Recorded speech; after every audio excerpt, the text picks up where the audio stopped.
G'day, May 40 here. So, do you have a wife who you love?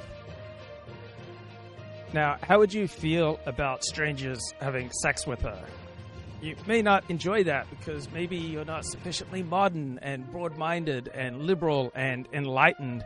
Maybe you're still clinging to your guns and religion. Maybe you're trad. If you're trad, you believe that that which is most precious in your life is that which you most want to protect, keep exclusive, to cover up.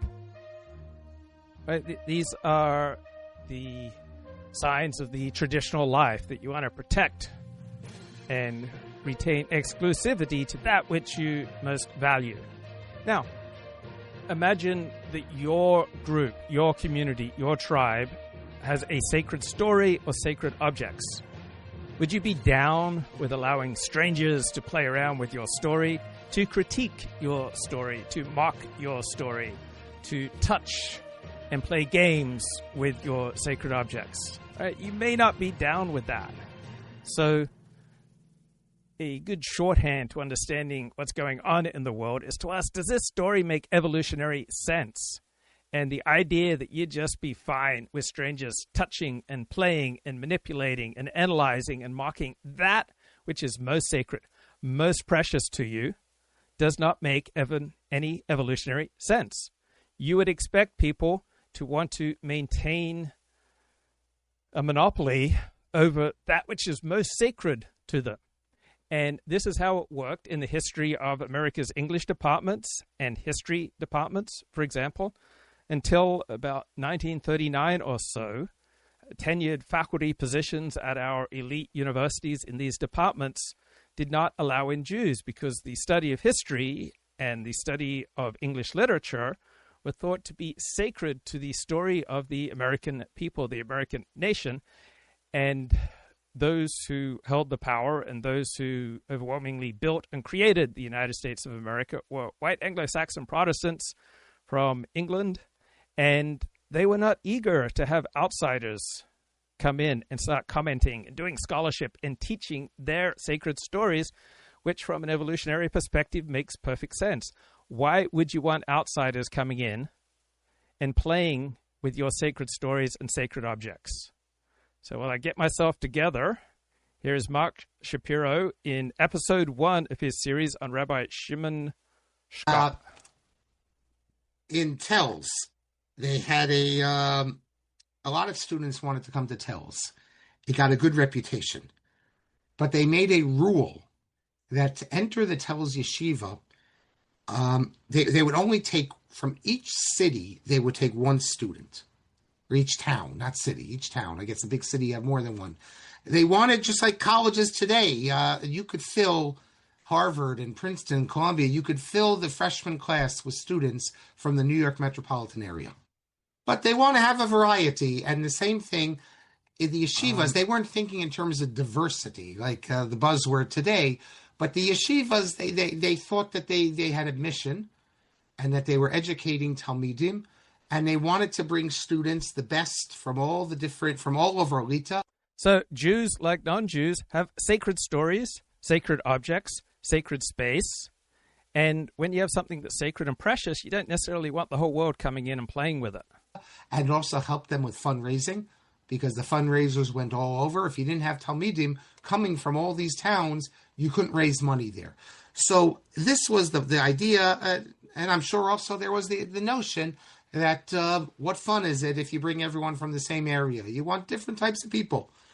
So it was a chok bal yavar, as the book says, that once from each town. Now, when he says they wanted different types of people, that doesn't mean that they wanted Christians or Muslims or secular Jews. They want different types of Orthodox Jews who are deeply committed to the study of Torah. One student, in the bigger cities, two. And, but what happened, they often would say, is that people would come. They would go to a city, like let's say you knew you wanted to get in, but someone from your town was already in the yeshiva. And how many students could the yeshiva have? 200 at the most, 250. You'd go to, let's say, your grandmother's house, or you'd go to your uncle's house, and then you'd live there for a few months. And then you'd get a letter from the rabbi of that town, and many of these towns are very small, and then you can come to the yeshiva, and you could say, I'm from this town. You could lie to get into the yeshiva. You can lie to get into the yeshiva because it's for a holy end. It's for a good end. Now, I recognize that this is inconceivable to some people, but different groups have different gifts, and different groups have different types of moral grammar. Does that sound sophisticated? I hope that sounds sophisticated, because the whole purpose of this show is to get me status. And I want to get status by coming across as sophisticated. And if I get enough status, I will get resources, and I'll get a wife, and I'll be able to support a wife and kids, and my life will be grand. So that's the project here. Thank you for participating. Tell a story here. This story comes from Moshe Mordechai Yashar. He wrote the biography of the Chavetz Chaim. This is from a journal from not long after Shimon passed away. It once happened that the occasion that Rav Shimon, in speaking to the student, would realize what's going on, that the students weren't telling the truth to him. And Rav Shimon had a phrase. All right, sometimes from this perspective, if you're not telling a lie, you're not trying. You're not really devoted. Phrase about this. He would say, "Nu haTorah mechaperes al kol avonos." That Torah, you want to learn Torah so we can overlook your sin of lying. This idea that, just think about this for a minute. These are students. They would lie to get into the yeshiva. They would lie about where they were from because they wanted to learn Torah. Some people won't understand this. In fact, in the Hasidic world, they have this whole put down of Lithuanian yeshivas in the Hasidic world. They say that a Lithuanian lamdan, he so much wants to hear a good chiddush, he'll even walk into a church. If it means he's going to hear a chiddush, he'll even walk into a church just so he can hear a good chiddush and learning. And the Hasidic. So a chiddush means an insight, and an Orthodox Jew would not normally step inside a church. It's considered forbidden, but the protagonist in this particular anecdote will even do that which is strictly forbidden for the sake of learning some Torah. Hasidim say this as a put-down of the Litvaks, but it's not a put-down because, maybe if for a Litvak you would do that. If you have to lie, even if you have to look the Rosh Hashiva in the face and lie to him and say, I'm from this city, in order to get in and hear his Chidushei Torah, that's worth it. It's worth the little white lie in the name of the larger good. So what white lies are you telling in the chat right now for the privilege of attending this elite seminar? As we know, you're allowed to lie, mipnei darchei shalom. So if you can lie in matters of peace and to not hurt someone's feelings, you can also lie to get Torah. So I'm understanding of this point of view because I see moral standards as being constantly in tension with each other, and it depends on the particular situation which standard is most important. So when it comes to public discussion, usually you should optimize for truth. But when it comes to interpersonal interactions where, for example, someone vulnerable asks you, how do I look? Or I just bought something and it's a done deal. What do you think? Right? Then I think often that there are more important values in truth, such as calming someone down and helping them navigate their insecurity. That's how I would put it. So Rav Shimon is teaching in Telz, and he gets a reputation as a great Magid Shir. So that means he is a great teacher of Torah. There's many Lamdanim, many great Torah scholars, but it's a different skill. Right, so writers are usually not great public speakers, and just because you know a lot of Torah doesn't mean that you're great at teaching Torah. Just because you're a great Torah scholar doesn't mean you're a great Magid Shir. Now, what does it mean to be a Magid Shir? We're dealing with the best and the brightest, the top here. A Magid Shir is not repeating, and people don't really appreciate this unless you go to Yeshiva Gedola. A Magid Shir is not like we do in high school where you learn the sugya with the students. It's not telling them what the Rashba said, or what the Ritva said, or what the Marsha said. The students can read that on their own. They don't need the Rebbe to tell them. They don't need the Magid Shir to tell them that. In the low-level Shirim, that's the job of the Magid Shir, to learn the daf with the students, to bring in the different chidushim and explain it to them. The highest level, that's the Magid Shir, that's not what it's about. You're coming up with original insights, new ideas. Well, not everyone has that ability. That's a talent. Not everyone can do that. You have people who know Kola Torah Kula, who know Shas backwards and forwards, and they could tell you by heart. So Shas refers to the Talmud. What Tosfos says in Bava Kama and this stuff. They could, they could do the pin test. So the Tosafot were a particular type of rabbinic commentator. But they don't produce. So the pin test is when you put a pin through a page of Torah, and then you tell the sage, all right, the Torah scholar, which words or phrases or page you put the pin through, and then he's able to tell you what the writing is, what the words are on the other side of the page. Anything. In other words, they're like a bottle. Everything goes in and nothing comes out. They have all the knowledge. But they're not like a painter. They're not producing. They're not coming up with original insights. They're not an artist. So a pin test means that the scholar has photographic memory and has all, 60,000 pages of the Talmud memorized. A Magid Shir, a successful Magid Shir, has to be an artist, has to produce something new, original. Now, it's true that every Magid Shir at a high level is producing something. But just like we have art that's considered second-level art and art that's considered first-level art, it's the same thing. You have shirim, which people in the know can look at it and say, it's not at a high level. It's the insights are not groundbreaking. No different than any other field of writing. You can read a book and it's groundbreaking, make great insights, and then you can. So the secular guru is very good at performing what feels like profundity, and that's also true of many rabbis. They say many things that sound profound, but upon analysis dissolve. So it's a lot easier to sound profound than to be profound. It is a lot easier to move people and grab their attention if you're not optimizing for truth, right? That rare scholar is someone who can convey profundity and be honest to the text. Read something and just anything new is maybe a tiny point here or there. Those books can also have value. Jacob Neusner, he said that people shouldn't criticize me for all the books I write. As long as I say one thing of value, then it's worthwhile. I think to write a whole book, you need a little more than one thing, but that's what he said. But Rav Shimon... So we have an old friend of the show who's back for the first time that I remember in a year or 2 years.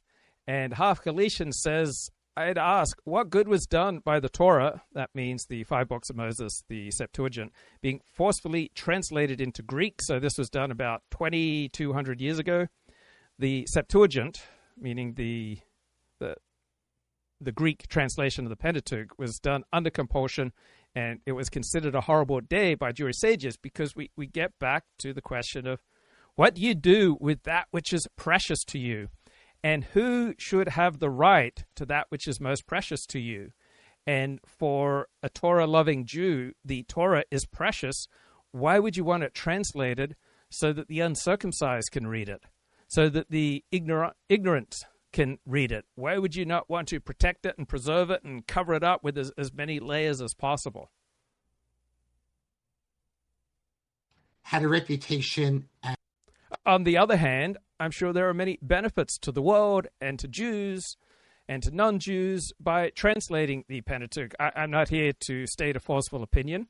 When you translate a work, there are benefits, there are advantages, there are gifts given to the world, and there are also prices paid. There is also a type of loss. There are dangers, and there are advantages. So most things in life are a trade-off. There are benefits to doing something, and there's always a price paid. As a groundbreaking Magid Shir. And look, it's a free market.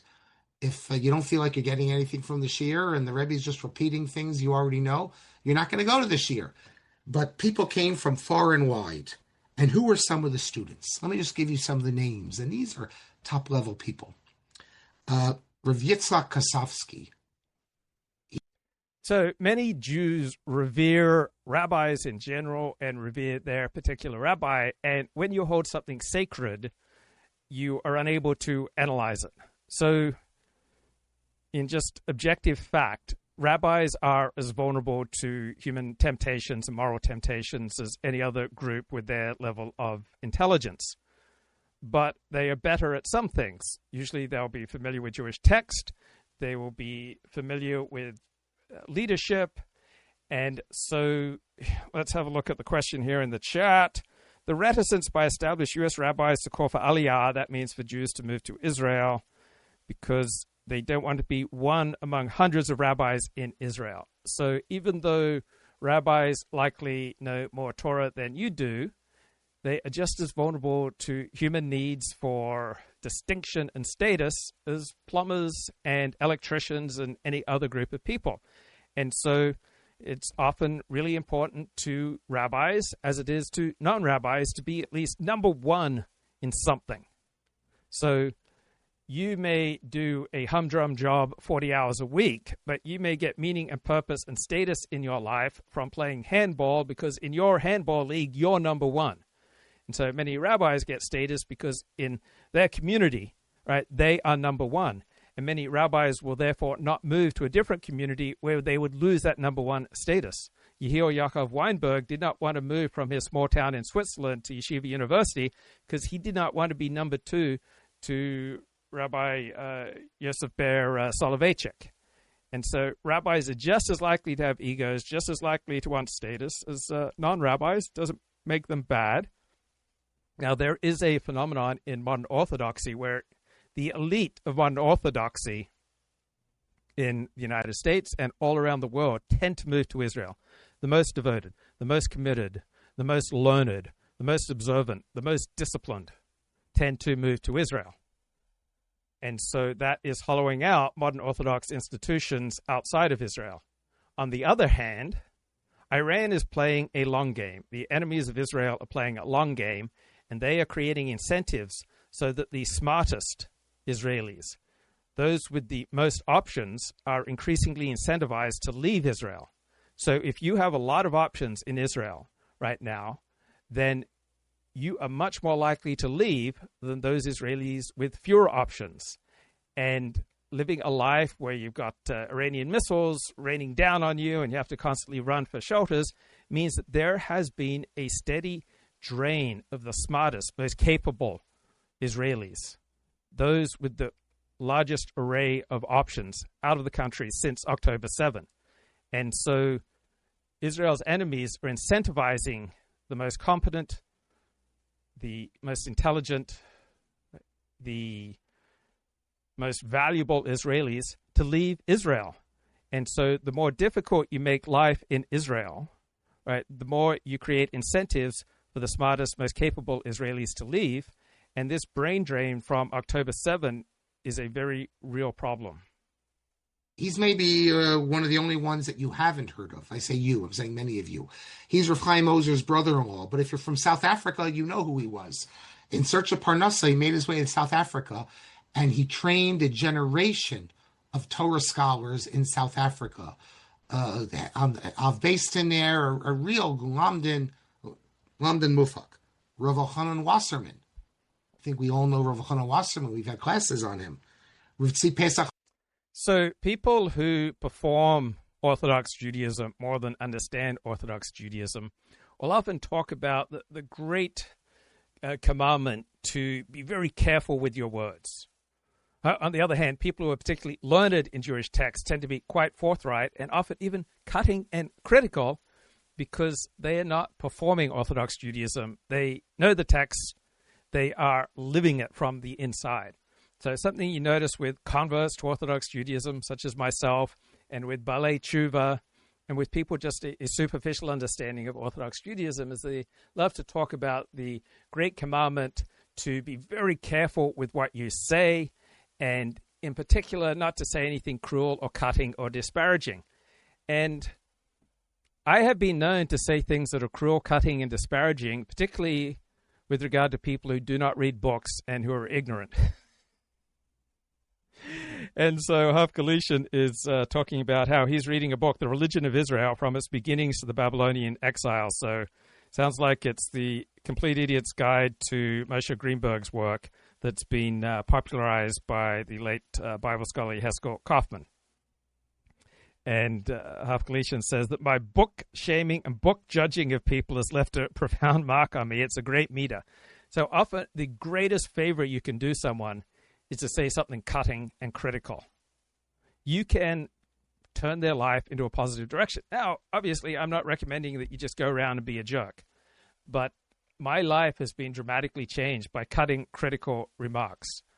For example, I spent a decade of my life earning my living by blogging about the pornography industry. And about halfway through that, there was a talent agent in that industry who gave me a very hard truth. He says, as long as you have anything to do with this industry, no decent woman will marry you. It was a tough truth. I didn't want to hear it. I had all sorts of delusions otherwise, but he was absolutely right.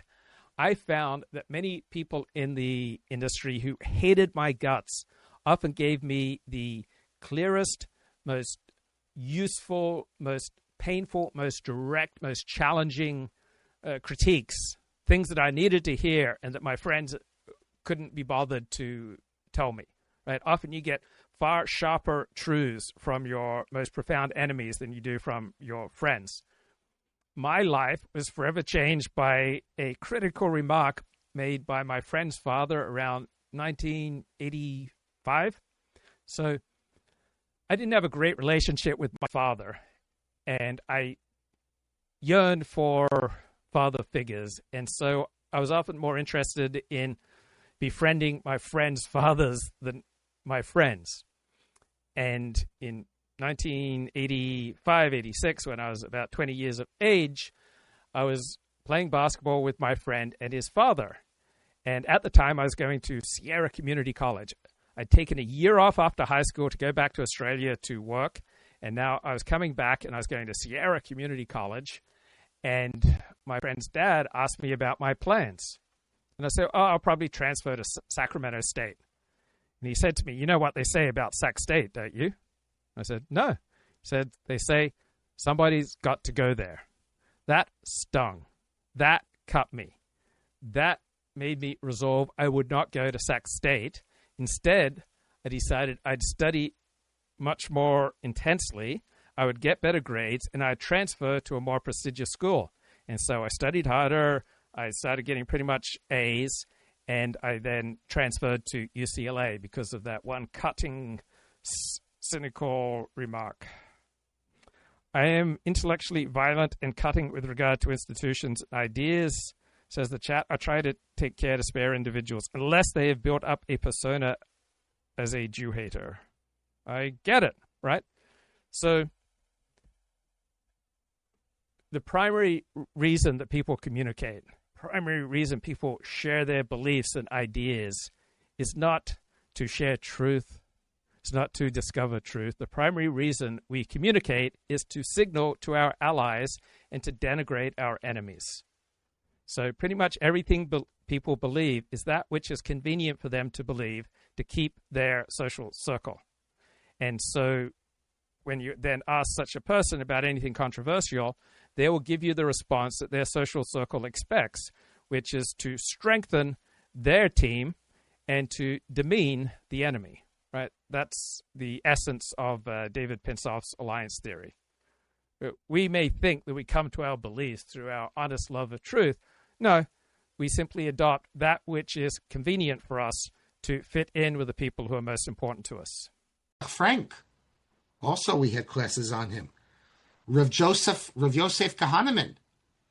We haven't had classes. Maybe we will have classes on him. We spoke about him in previous classes. The great builder of the Ponevezh Yeshiva, Rav Moshe Shatzkis. Anyone who with a history of YU knows Rav Moshe Shatzkis, the Lemja Rav, very important figure. Rav Eliezer Yehuda, or Rav, as he's known in the yeshiva world, Rav Lezer Yudel, Finkel, the Mir Rosh Yeshiva, Rav Amiel, Rav Moshe Avigdor Amiel. We'll definitely have to do classes on him, a very original thinker who came up with his own system of lamdus that never could have happened without learning with Rav Shimon. Rav Yerucham Varhaftig. He's not at the same level of the ones we mentioned, but an important lamdan. He was in Warsaw. His family is an important family. His son was Zorach Varhaftig, a big religious Zionist leader, and he has grandchildren and great-grandchildren, Torah scholars in Israel today. Professor Ben Sion Dinor. I will show you a bit about him later, but here, just a picture of him, because I'll read you something. Well, you see him without a yarmulke because he wasn't religious, but as we know, in those days... So there's no mitzvah, there's no divine commandment to wear a head covering, a yarmulke, but it is a signal that you have an intense commitment to your in-group Jewish identity, to the traditional way of life that from an outside perspective would be seen as religious, but from the inside perspective, you are carrying on the tradition of your people. Half the students came out of the yeshiva were not religious. He was one of the founders, that it says, of Yad Vashem. He was in the Knesset, a great historian. But for our purposes, what's important is he wrote a memoir, not a whole book. So it's not normal for rabbis to write memoirs. You won't find anything close to what Augustine did with his confessions, right? The kind of confession of sin, the confession of lust is not a typical thing that a student of Torah creates. And you'd be shocked to learn that according to studies, people who write memoirs, such as myself, tend to be quite narcissistic. So Selig Perlman, we all know Selig, right? He lived 1888 to 1959. He was a professor of economics at Wisconsin, and he would warn his Jewish graduate students, history belongs to the Anglo-Saxons, you belong in economics or sociology. So until the 1950s, it was easier for a Jew to get ahead as a professor in the fields of economics or sociology. Until basically the 1950s, the prevailing opinion among the academic elites who ruled the English department, the history department, was that guarding the American past required a certain personal formation that Jews did not possess. So the whole custodianship of the national narrative was understood as belonging to America's founding stock, the WASP, white Anglo-Saxon Protestants. And so the gatekeepers in English and history protected a specific Christian cultural formation from people who might change it or demean it or challenge it or just touch this sacred stuff and misuse it. And they became willing from 1939 on to admit Jews into their circle only when those Jews demonstrated that they would not bring their Jewishness with them. The price of entry into these elite circles was complete visible assimilation into the existing WASP cultural framework. And so the first Jew to get a tenure position in English was Lionel Trilling in 1939. And the first Jews who rose to prominence within the academic department of history did not dare venture into Jewish history or to demonstrate any particularism or attachment to their Judaism or Jewish identity. They never attempted to define a Jewish perspective. But what they did develop was the consensus interpretation of American history. And this was the dominant school of history from approximately 1940 until approximately 1960. And this consensus interpretation of American history put a premium on values rather than genetics, because anyone can claim values regardless of their race. So these historians performed a commitment to a universalist self-understanding based around values that any minority could adopt, and their consensus interpretation stressed what unified Americans. and it stressed the continuity of the American story, rather than focusing on things that were awkward, like conflict and particularity. And it was the historical equivalent of the distancing mechanism developed by the first Jewish scholars who became the dominant new critics in English department literary criticism. So you had Jewish historians who were the first to move into tenure-track positions in elite history departments in the United States, after they demonstrated they were not bringing any particularist Jewish Judaic agenda with them, but they benefited from their outsider analytical gifts, and so they shaped a consensus in a way that favored minorities and did a disfavor to the white Christian majority. So the consensus interpretation became the dominant framework in American historical writing from the late 1940s through to the early 1960s, and it's most associated with several Jewish professors, Richard Hofstadter, Daniel Borstein, Louis Hartz. Now, Richard Hofstadter was not Jewish in the Orthodox sense. His mother was not Jewish. So by traditional Jewish law, he would not be considered Jewish, but his father was Jewish. Now, the central claim of the consensus interpretation of American history was that American history was best understood not through ethnicity and genetics and conflict and class struggle or fundamental ideological division. All right, that's all awkward. But through a broad underlying agreement on basic values. Guys, what brings us together are our shared values. So America is an idea, right?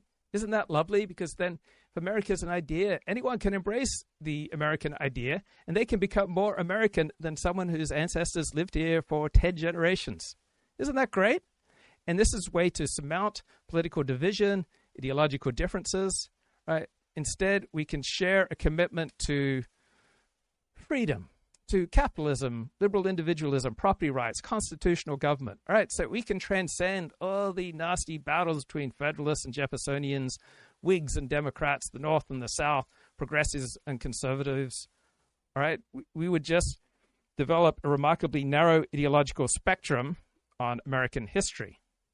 And because the U.S. never had a genuine feudal order and was never a genuine socialist or aristocratic country, it was a liberal country in this formation, and it stayed liberal.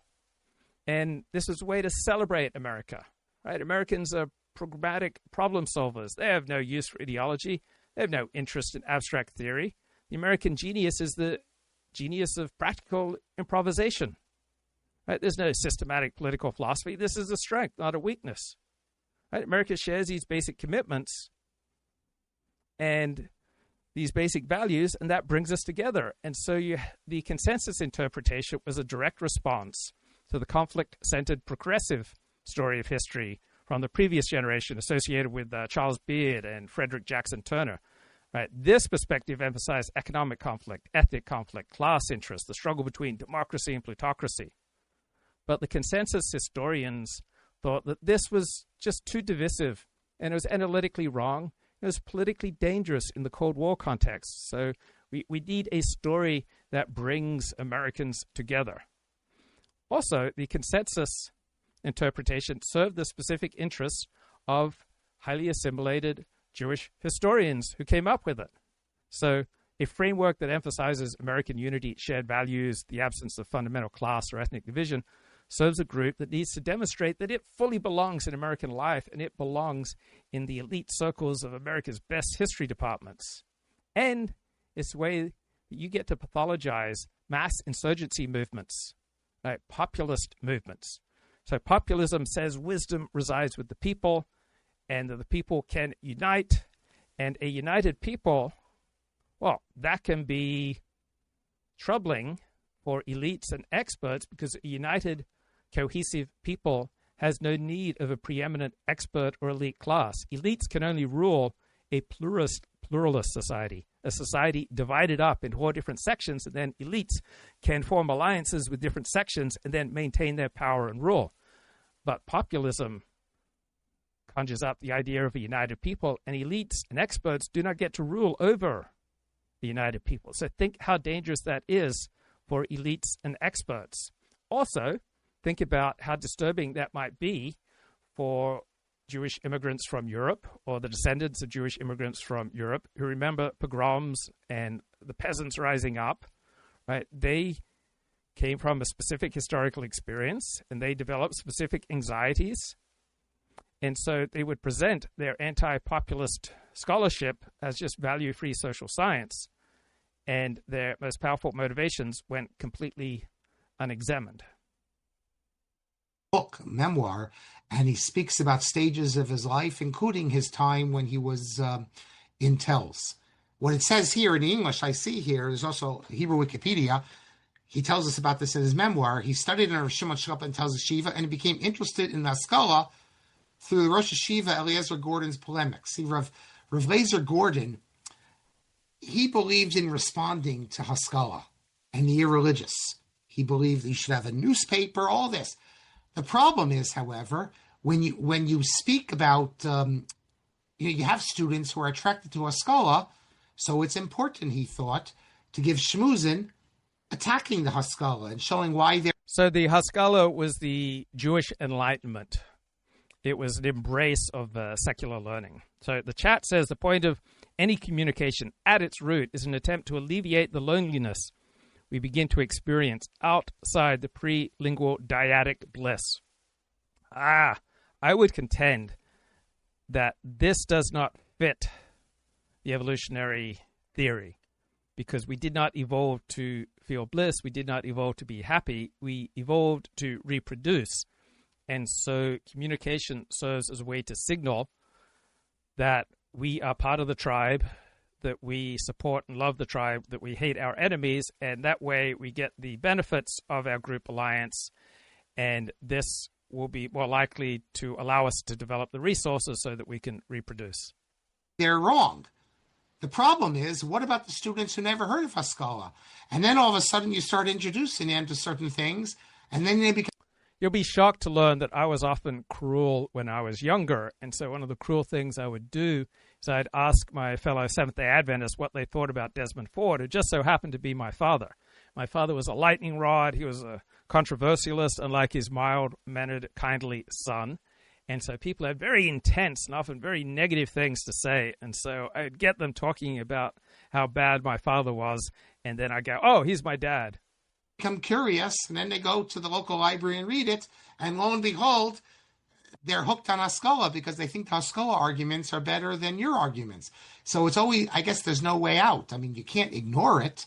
You have to say something, but when you say something, you're going to introduce people to, anytime you're involved in apologetics, you're... So this bloke here, the speaker, Marc Shapiro, wrote a book on the limits of Orthodox theology, where he examined the 13 principles of the Jewish faith according to Maimonides, and showed how at various times in Jewish history there were Gedolim, great rabbis, who disagreed with this formulation. And there was an Orthodox rabbi who presided over an Orthodox day school in Dallas who read this book, and it led him and his family on a path completely outside of Orthodox Judaism, completely outside of Judaism. He became a complete secularist and atheist. Now, I don't blame Marc Shapiro's book. In the end, we all do what we want to do, and we latch on to books to enable us to have some rational justification for what we're doing. One theory about why our brains are so big is we use them to rationalize and provide moral-sounding reasons for why we do what we do. So I did a Google search on the consensus interpretation of U.S. history, and not one of the top 60 results for this in the description of the link mentioned that it was Jews who came up with the consensus interpretation of U.S. history. And I found this February 1959 edition of Commentary magazine, where a non-Jewish historian, John Hyam, made his case against the consensus theory of American history, but he never even mentions Jews. So why are people afraid to look at the Jewish angle here? So Commentary magazine for decades, and certainly in 1959, was the flagship intellectual journal of the American Jewish community. Its readership was overwhelmingly Jewish. Its contributors were overwhelmingly Jewish. And the editors knew perfectly well that the founders of the consensus interpretation of American history were Jewish. Also, this particular non-Jewish historian knew too. But he never mentions it because it was completely socially unacceptable at the time to say such a thing, right? It would have ruined him professionally, socially. His life would have been rendered hell if he'd said that a group of Jewish historians had developed an interpretation of American history that happened to just serve the interests of a group of assimilated Jews such as themselves by dissolving ethnic particularity as a category of historical analysis, right? Because this would have confirmed every anti-Semite suspicion that Jewish scholars were bringing a hidden agenda to their work. Right? The charge of Jewish intellectual conspiracy was live enough in this era that any scholar, Jewish or Gentile, who would raise that different people and different groups had different interests that would promote certain convenient beliefs, right? You would be read out of polite society. So this author was a careful man. He understood that telling the truth was often not wise. And so he didn't say what was blindingly obvious, which makes me think about what are blindingly obvious things right now that anyone who wants to keep his head up in polite society cannot say, right? What are the ethnic valences right now in the world, in America, in finance, in the media, in the oil industry, in the 7-Eleven industry? What are the ethnic valences that shape our world right now that you cannot say, you cannot point out, even if you do it in the most balanced and fair and accurate way possible? Also, Commentary Magazine had all sorts of institutional reasons to avoid the subject, right? It had an entire post-war strategy that any negative conception about Jews, any prejudice against Jews, was just irrational bigotry that contradicted fundamental American values rather than express them. And the remedy was a more fully realized universalism rather than Jewish particularism. So to publish an essay suggesting that some assimilated Jewish historians had shaped a consensus interpretation of American history in ways that served, right, their particular interests, right, would have cut against this strategy, right? It would have conceded that sometimes there are certain groups, not Jewish groups, not Jewish interests, but in this particular case, certain highly assimilated Jewish historians had a group interest that shaped their scholarship, right?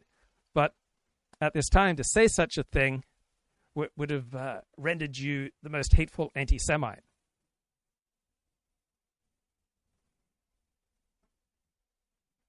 So what are the most important ethnic valences in America today that cannot be named? You can't mention them in respectable venues, right? These are the ones that are most worthy of examination. We should look at academic life and intellectual life. We could look at the DEI apparatus, diversity, equity, and inclusion in our elite universities. It's an institutional structure. It is intellectually led and ideologically shaped to a remarkable degree by a specific coalition of black administrators, some Jewish academics, and some progressive white women. And their theories and their scholarship and their theoretical frameworks reflect their particular experiences, their particular history, their social interests, the interests of the groups in which they belong, in ways that are almost never examined directly. So this coalition treats any negative feeling about minority groups as irrational prejudice, misunderstandings, hateful venting. And it just so happens that this framework is most convenient for the groups to which they belong. So DEI, like other coalitions, reflects certain specific group interests, but these interests are dressed up in universalist language, and you basically can't comment on it. Different groups dominate different institutions, but you can't really look at that and talk about it in mainstream venues, despite it being empirically obvious. There's a near total absence of working class white Protestant men from our dominant cultural institutions. And there is a near total absence of any serious examination about what that means for what these institutions produce. Right? the sociology of knowledge that everyone applies enthusiastically to other groups, meaning what are the social forces that create this type of knowledge, stops at this particular group. Right? The institutions most responsible for defining what is America, what are American values, what is American history, what is the cultural meaning of America, are staffed almost entirely by people whose formation is urban, credentialed, and drawn from a rather narrow set of ethnic and religious and social and cultural backgrounds, and this shapes what those institutions promote and produce. And any mention of this is regarded as a reactionary resentment rather than a straightforward application of the sociology of knowledge. The dominance of Asian Americans in elite admissions is another instance. Right? Asian applicants to elite universities are systematically scored lower on personality and likable metrics than other groups, despite outperforming them in academic criteria. It is a precise structural replay of what happened to Jewish applicants in the 1920s. People acknowledge this privately. They discuss it with great discomfort publicly.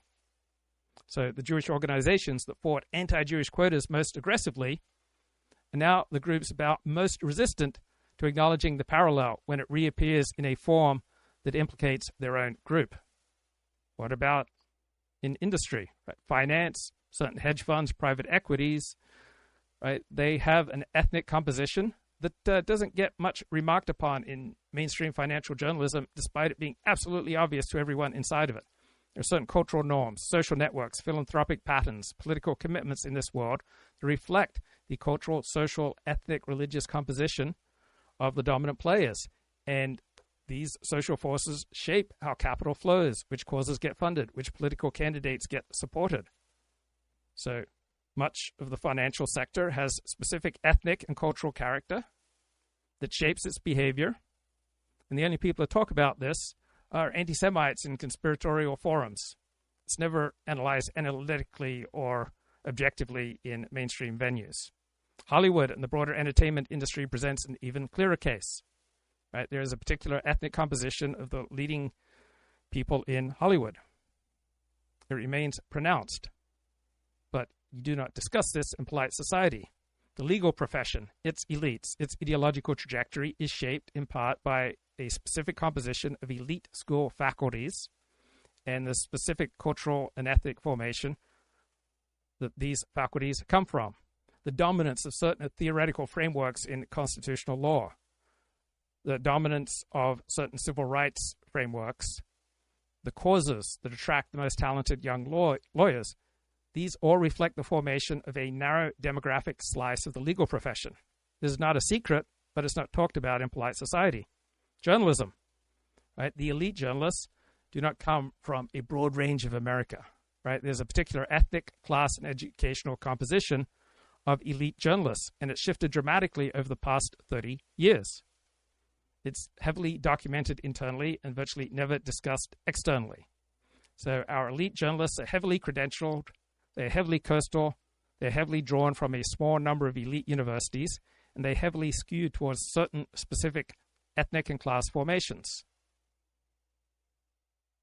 And this compositional narrowness produces a specific ideological narrowness. And this observation is live inside these institutions, but completely unsayable in any public discussion of these institutions. You have to set up the position you're opposing. So, for instance, if some rabbi decides he has to defend traditional Judaism against Darwin, so first he's going to speak about how bad Darwin is, and then someone's going to go online and start reading about Darwin, and once you know it, he might conclude that Darwin, what he says, is true. So I guess there's no avoiding that.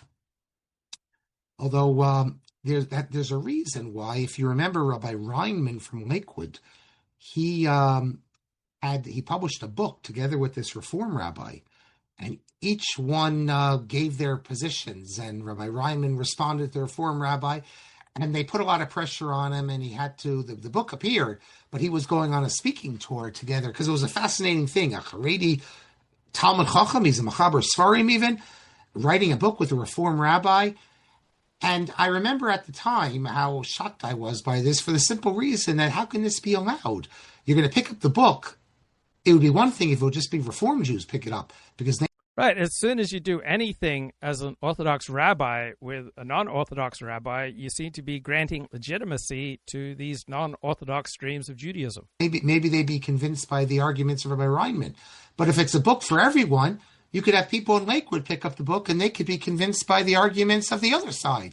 So that's very dangerous.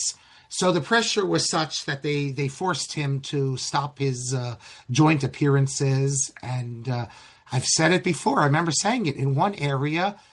So the stronger your bonds, the more intense your ties, the higher your in-group commitment, right? The less freedom you have. Freedom, individual freedom, and group belonging tend to be in contradiction. The Reform rabbi is better than Reinman. He gets it right. Reinman gets it wrong. And it's a problem because the Reform rabbi says, you talk about biblical criticism, and the Reform rabbi says, well, Ibn Ezra believed in post-Mosaic verses, and Reinman knew nothing about this. And Reinman's like, impossible. How could you say such a thing? It's absolutely incorrect. And the truth is that the Reform rabbi is right. In changing in limits of Orthodox theology, I think I have like... Sometimes in debates, yes, the Reform rabbi is going to be right and more truthful than the Orthodox rabbi. So in medicine, until the 1960s, until about 1970, there are often anti-Jewish quotas in our elite medical schools. Now, the quota system has been rigged in a new way so that, on average, blacks and Hispanics who are admitted to medical school, on average, have lower test scores than whites and Asians who are rejected. So the observation that diversity policies in medicine systematically disadvantage certain ethnic groups, particularly, say, white, Asian, and Jewish applicants who outperform the admission criteria while advantaging others, blacks and Hispanics, right? You cannot say this in a medical school context without severe career consequences. The tech industry has its own ethnic valences. The special cultural formation of the people who built Silicon Valley, heavily male, heavily drawn from a particular subculture that was initially WASP, right? That blends libertarian politics with engineering culture and a kind of Asperger-adjacent social style, has shaped the industry, has optimized the industry, that seems to be subject worthy of critique. The recent shift in Silicon Valley's political alignment, with prominent figures moving from the Democratic to Republican Party, has an ethnic and cultural component that is discussed extensively in private and almost never named publicly. Right? Where people come from, their life experiences tends to shape what they do, what they say, what they advocate for. Right? Ethnic ties, cultural ties, class ties, geographic ties, right, shape the output of institutions and industries in the ways that serve the interests of some groups and disadvantage other groups. But this goes on always under the rhetoric of universalism. Now, the claims of universalism, probably somewhat sincere, often strategic. I remember as I was making my way through Jewish life, various rabbis would instruct me to be more circumspect and be more strategic. Don't be so forthright. Now, there are all sorts of obvious truths about ethnic valences that you cannot say in polite society because it sounds like you're a fringe hater, that you're a moron, that you're part of a very bad group of haters. So the most accurate, most important, most needed social observations, right, if you say them in polite society, you will be regarded as a crackpot. Now, the coalition that rules changes over time. So WASPs were the dominant upper class in this country until about the 1950s. The Jewish scholars of history who created and put forward the consensus perspective were Jewish scholars protecting their particular entry into the Protestant establishment. Now, current power struggles revolve around different ethnic and class and education groups. You've got a broad progressive coalition where the interests of some highly assimilated Jews are one component among several components. But when the cultural war arguments are made, you usually get the universalist language. Then, perhaps the deepest area where public discussion is throttled is with regard to the Holocaust and the implications of the Holocaust. So the Holocaust is used like everything gets used to further different agendas. Holocaust was a genuine catastrophe. I accept all the dominant scholarship of the Holocaust. Of about 6 million Jews died in the Holocaust and approximately 6 million non-Jews. The way this historical event is deployed, used, sometimes cynically, sometimes strategically, sometimes sincerely, to place the specific group interests right beyond critique, beyond the reach of ordinary social analysis, that everyone agrees should apply to every other group, right? That is a deceptive game. Sometimes this deployment serves interests beyond purely moral ones, and that's about the most unsayable observation in contemporary Western public discourse. Because normally the only people who say such things are haters on the fringe. 25 Rishonim and Achronim who say this, and subsequently I found about another 15 others. So anyone who reads this book and looks into it is going to see that in this area, the Reform rabbi knew something and Ryman didn't have a clue about. So maybe they'll conclude that in other areas, the Reform rabbi knows more. So you see how it's dangerous. One final individual who's a student, Professor Israel Davidson, the leading expert on PU. So I'm a big fan of the sociologist Stephen Turner, and he's produced many papers and books on the tacit. The tacit is that which is not sayable. And so the norms, the social enforcement that protects different groups from analysis is usually not said. It's usually done tacitly. It's not done obviously. It's not done openly and strategically. But that which is considered sayable is formed often out of the tacit. So the Harvard admissions officer cannot see the parallel between, say, Jewish quotas in 1925 and Asian personality scores in 2015 is usually not consciously lying, right? He just cannot see what's going on because his particular formation has built a screen between the two phenomena. The journalist who covers elite institutions without noting ethnic valence is usually not concealing something he knows. He has been trained not to notice it. The invisibility is real. That makes the enforcement so effective, makes it so hard to challenge from inside the institutions that do the enforcing. So I clicked through the first 60 entries in Google for consensus interpretation of American history. Not one of the snippets introducing an entry mentioned Jews, because that is not polite, even though the information is easily available. Now, contrast that with parallel cases. Search the literature on the Southern agrarians, right? The group of Southern Protestant writers, such as Robert Penn Warren, and you'll find easy and abundant descriptions of their particular Southern Protestant upbringing. You'll hear about the regional, religious, and cultural formation. That is tacit. That is allowed to be discussed, right? Their Southernness, their Protestantism, their agrarian nostalgia, their reaction against industrialism and modernism. These are all legitimate analytical categories for understanding what they produced. Their formation shaped their output. Naming the formation is considered good intellectual history, but to do the same thing for those who develop the consensus theory of history, that is socially unacceptable. Right? The asymmetry is total, and it's not accidental. Right? The sociology of knowledge, right? The social component that produces knowledge applies to every formation, but you're only allowed to say it out loud with regard to some groups and not with regard to other groups. So this is how these norms, these moral systems are protected, not by saying anything out loud, but through the tacit, right? Nobody is editing Wikipedia entries to remove mentions of Richard Hofstadter's Jewish father, right? Nobody is actively, explicitly threatening scholars who notice the ethnic composition of the consensus school. Right? The norm here is maintained through unspoken practices.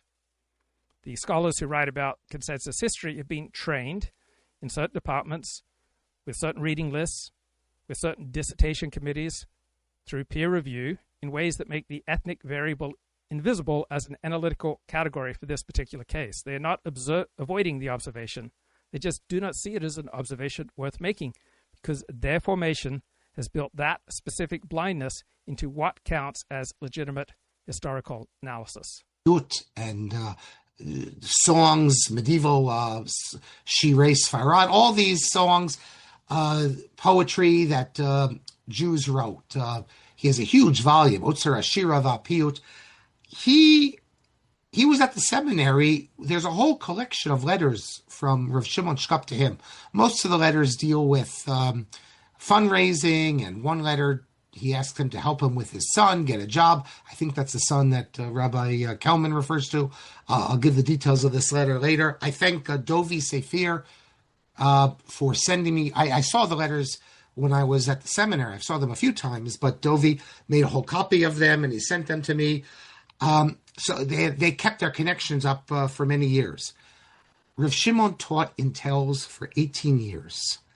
And it said that Rav Shimon Shkop had more students than any other Rosh Yeshiva.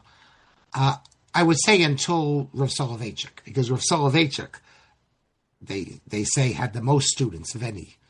And so who had the courage in the 1950s to say the blindingly obvious, right, that the consensus theory of history was developed by some assimilated Jews, and this served their particular interests, right? Nobody in polite society had the courage to say this. It was completely unsayable in any respectable venue, right? The closest that you would get would be something that was highly oblique and coded. No one dared to say it out loud, right? The tradition that came closest to remarking on this obvious truth was that of the Southern agrarians, the Southern intellectuals like Mel Bradford. And he was a Texas conservative. He became notorious for his criticism of Abraham Lincoln. He wrote in the 1970s about the neoconservative capture of American intellectual history and the displacement of a genuinely rooted conservative understanding of American life by universalist liberalism. And he named New York Jewish intellectuals specifically, and that's why his nomination to head the National Endowment for the Humanities under President Ronald Reagan was blocked. Right? He made an accurate argument about cultural dispossession, but because he was coming from a Southern agrarian Protestant tradition and his framing carried enough Confederate weight, he was dismissed as a hater. Russell Kook was careful and evasive, right? So his book, The Conservative Mind, explicitly constructs an Anglo-American conservative tradition run through Edmund Burke and President Adams, John Calhoun, Cardinal Newman. Right? He had no time, no place for the universalist liberalism that the consensus historians celebrated. So he was diagnosing the phenomenon, but from a different direction. He wasn't mourning the loss of the left-wing crusading spirit. He was mourning the loss of rooted, particular ethnic tradition. Now, he never dared name Jews as agents of displacement, but his entire framework was built around a notion of cultural inheritance that implicitly excluded the formation that the Jewish consensus historians brought. Now, the fullest version of the observation really waited until the culture wars of the 1980s, and even then it was rarely made in direct form. Probably the first one to make it in direct form was Peter Novick in his 1988 book about that noble dream, the pursuit of objectivity in the history profession. So he gave the most rigorous account of how Jewish scholars shaped American historiography. He gave a serious treatment of the objectivity debates, the way various scholars' social positions shaped their scholarly commitments. He was Jewish. That gave him some protection. His account was analytical rather than accusatory, but he was very careful to embed his observations in a broader social critique of knowledge rather than presenting it as a specifically Jewish strategic intervention. And it was a Catholic, non-Jewish sociologist, John Murray Cudahy, came closest to saying things plainly. So he published a book in 1974, The Ordeal of Civility. He argued that the greatest social theorists of modernity, the great Jewish ones such as Freud, Marx, and Levi-Strauss, were engaged in a systematic project of universalizing their own experience of living on the margin, and out of their own experience created these general theories of the human condition. So his argument was that Jewish intellectuals converted their particular predicament as outsiders into a universalist framework that made the predicament invisible while preserving its analytical leverage. The book was reviewed seriously, as praised by some, attacked by others. but overwhelmingly it was ignored. It was controversial enough that reviews on it were not widely assigned. It did not generate the broader discussion it deserved. Now, there were anti-Semites who were willing to talk about this, such as Gerald K. Smith. He was a leading Christian nationalist. Westbrook Pegler was a syndicated columnist and a respected journalist before sliding into an obsessive anti-Semitism in the late 1940s. Ravilo Oliver was a classics professor at the University of Illinois, founding member of the John Birch Society, early columnist, National Review, but he was expelled for being too explicitly anti-Jewish. So Ravilo Oliver wrote about Jewish influence on American historical and cultural interpretation. He included genuine analytical detail. He used all the training of his classical scholarship. He understood the differences between conspiracy theories and structural arguments about how group interests shape intellectual production.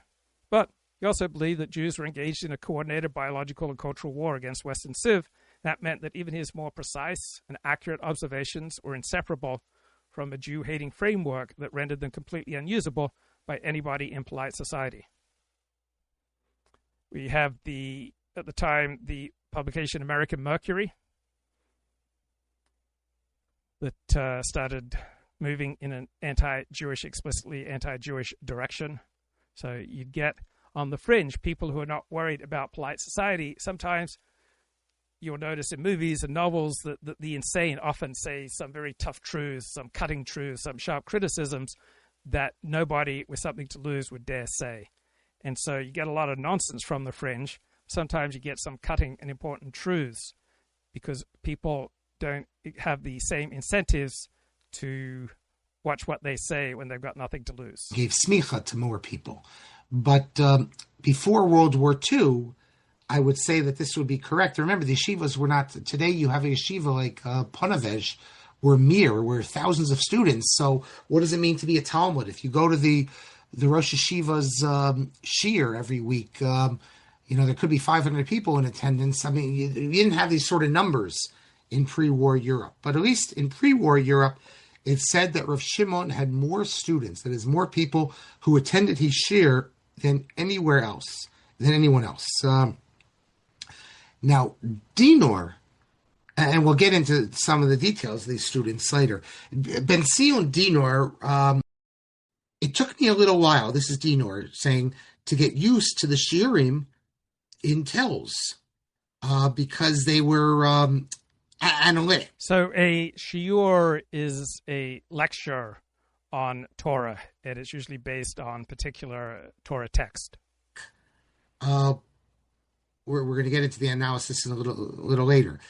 Particularly Rav Shimon shiurim, his way of lecturing, he would go through each detail of the sugya, and then he would classify it, create a classification, and then you'd have to make sure that all the details were in line with the general classification.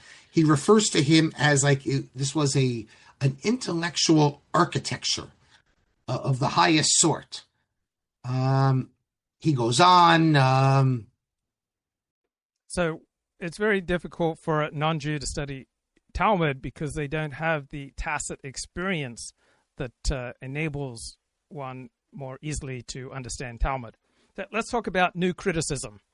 There's a Wikipedia article on new criticism. It's a type of literary criticism. And the Wikipedia article tells you who invented new criticism, but it does not mention Jews. It does not tell you who institutionalized it, who spread it through graduate programs that trained a generation of literature professors.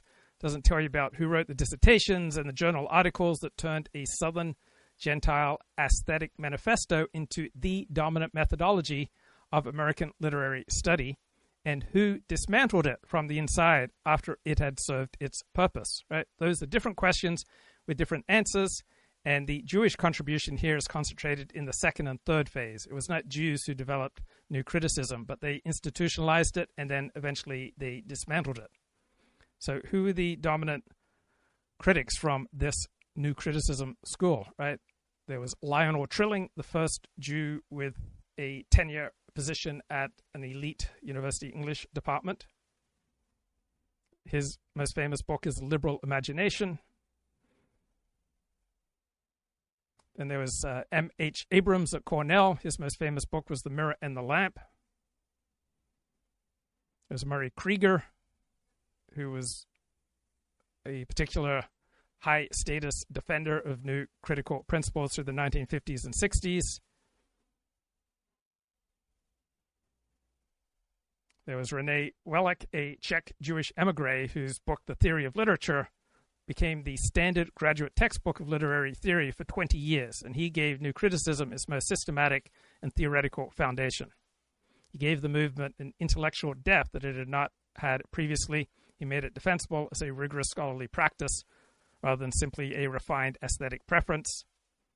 Stanley Fish started out as one of the new critics. He trained in the method at Yale. He became one of its most technically accomplished practitioners, and then 1970s, he developed reader response theory, which directly attacks the foundations of new criticism. So he moved from inside the method to systematically dismantling it.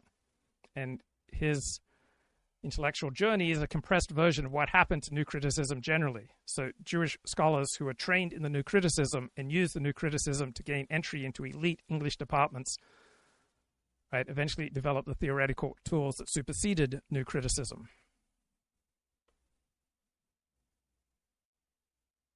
And it's a similar pattern to what happened in American historiography, right? The founding new criticism was done by Southern Protestants, but the institutionalization of new criticism was substantially done by leading Jewish scholars, because Jewish scholars found in its methodological universalism the claim that a text could be read by anyone trained in the method, regardless of their background, that you didn't need any particular religious or cultural background, because this method created incentives, it created openings for these highly assimilated Jews to get elite tenure-track positions at American English departments.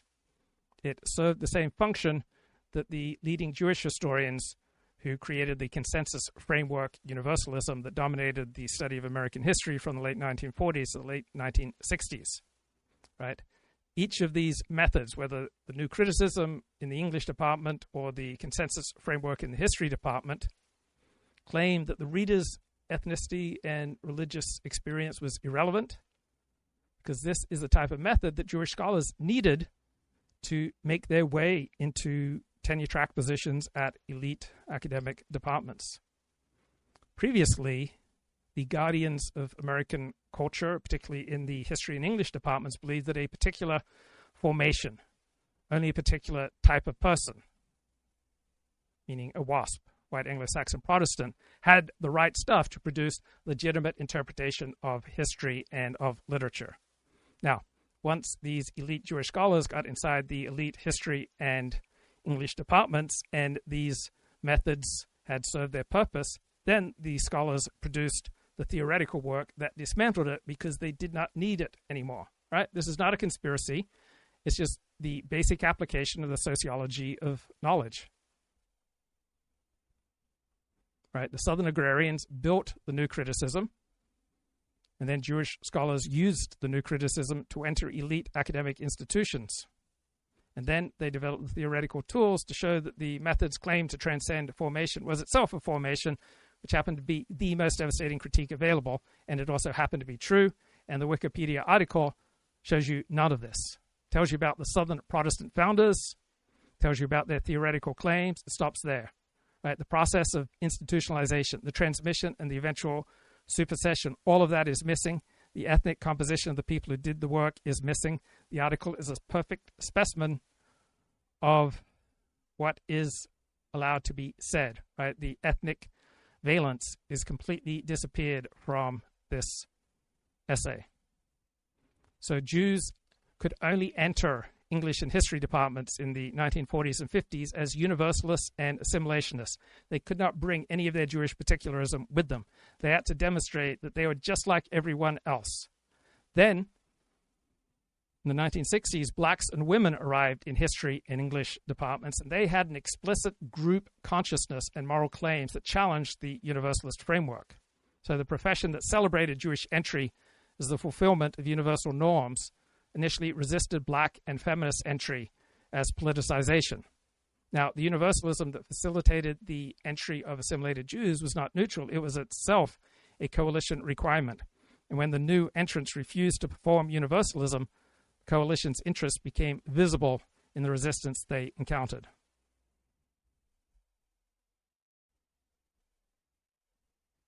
Talking about what type of teacher he was and how much he admires Rav Shimon. Okay, and then he says on page 257 that that's when he tells the story that how at his 50th birthday, Rav Shimon wrote a letter honoring him, which is, I think, very nice. Okay, he leaves Tels in 1903. Why does he leave Tels? He goes to a city called Marc in Lithuania, and he opens a yeshiva there. Why did he leave Tels? He's so successful. Students coming from near and far. At the height of his fame, he leaves. Normally, in a case like this, it's because of machokas. The sages tell us you can't have shnei melachim b'cheter echad. You can't have two kings with one crown. And that's why we know many yeshivas have split. But we have absolutely no evidence or not even a hint of any dispute that would have caused them to leave. So we don't have that answer. We have various suggestions. I'll offer the suggestions that have been said to you. I don't know what to make. So does background and life experience and group loyalties, does that shape scholarship? You bet it does. So most of the leading scholars of populism in America were not Jewish, and those who were the most hostile to populism were overwhelmingly Jewish, because these were Jewish immigrants and the children of Jewish immigrants who had escaped from genocidal hatred in Europe. They were particularly sensitive to populism because Jews have not historically been popular in the non-Jewish lands in which they have lived. And so there is often an intrinsic anxiety about insurgent populist uprising. It is equated with pogroms. So the scholarship is shaped by a communal memory and anxiety, often operating below the level of conscious methodology. Right? These Jewish historians who feared populism believed they were being objective, but they came from a particular social, cultural, historical experience that generated specific, intense, acute threat perceptions that then produced a specific interpretive framework of history. And then they present this framework as the neutral application of social science. There's also, of course, a large class component. In 1957, we have Yale history chairman George Pearson writing about his anxiety that there were too many students from lower class social origins wanting to enter history. And he saw that in the English department, the cultivated professional class still predominated. So custodianship concern over history in English was never purely ethnic. It was simultaneously ethnic and class-based. So English departments in the 1950s, particularly the elite ones, were still drawing from the right social stratum, the middle and upper classes, but history was not. So part of the literary establishment's resistance to Jewish entry had a class dimension and an ethnic dimension.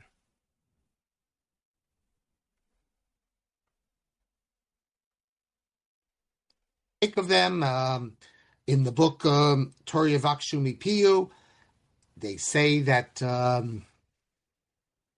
he didn't feel comfortable in taking money from the yeshiva as a teacher. He figured that he should, and also he wanted to be a rabbi of a community.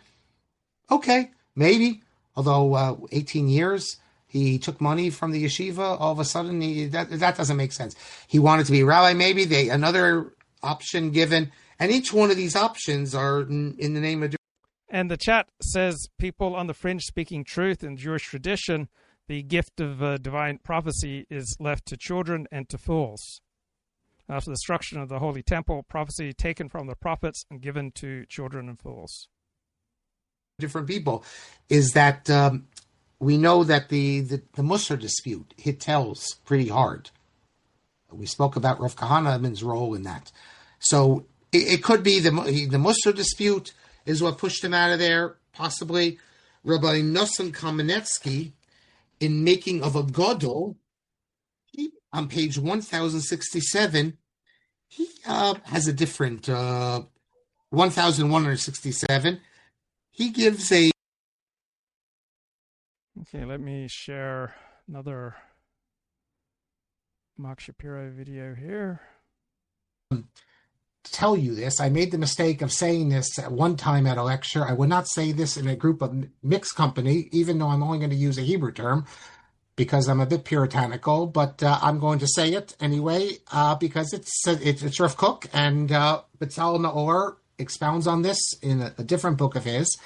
So let me just say it as follows, and let's try not to have discussions. You can contact me privately, but I think it's important because it just shows how Rav Kook's mind works. Namely, Rav Kook is thinking about halachically permissible outlet. So if you understand what is being said here, please do not share it with the uncircumcised. All right, let's keep this in the tribe, guys. For things that maybe are not the best, or in order to prevent you from falling into sin. And if you want to see it, you can look on page 172. Rav Kook deals with the fact that the sages permit, I'm going to say it only in Hebrew. If you need a translation, come to me later. Bia shelo kedarka. Now, why should the sages have permitted Bia shelo kedarka? I mean, well, what possible reason? So look, you can give all sorts of reasons that married people should be able to do what they want, whatever their fancies are, etc. Rav Kook doesn't say this. This is what Rav Kook says. Rav Kook says that if you have men who have a desire for homosexual relations, this gives them an outlet.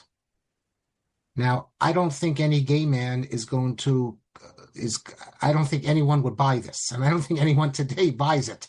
But Rav Kook, I mean, he's trying to ponder why this is allowed, and he says, oh, this now gives an outlet. And I think from a psychological standpoint, I think we'd see this as very problematic, that a man should be in a marriage, but if he's not attracted. But I just think it's so naive, but it's Rav Kook thinking out of the box. Everything Rav Kook touches almost is out of the box thinking, and it's striking when you think about this insight, even if we do find it naive, and because no one ever said that before. But that's with Rav Kook.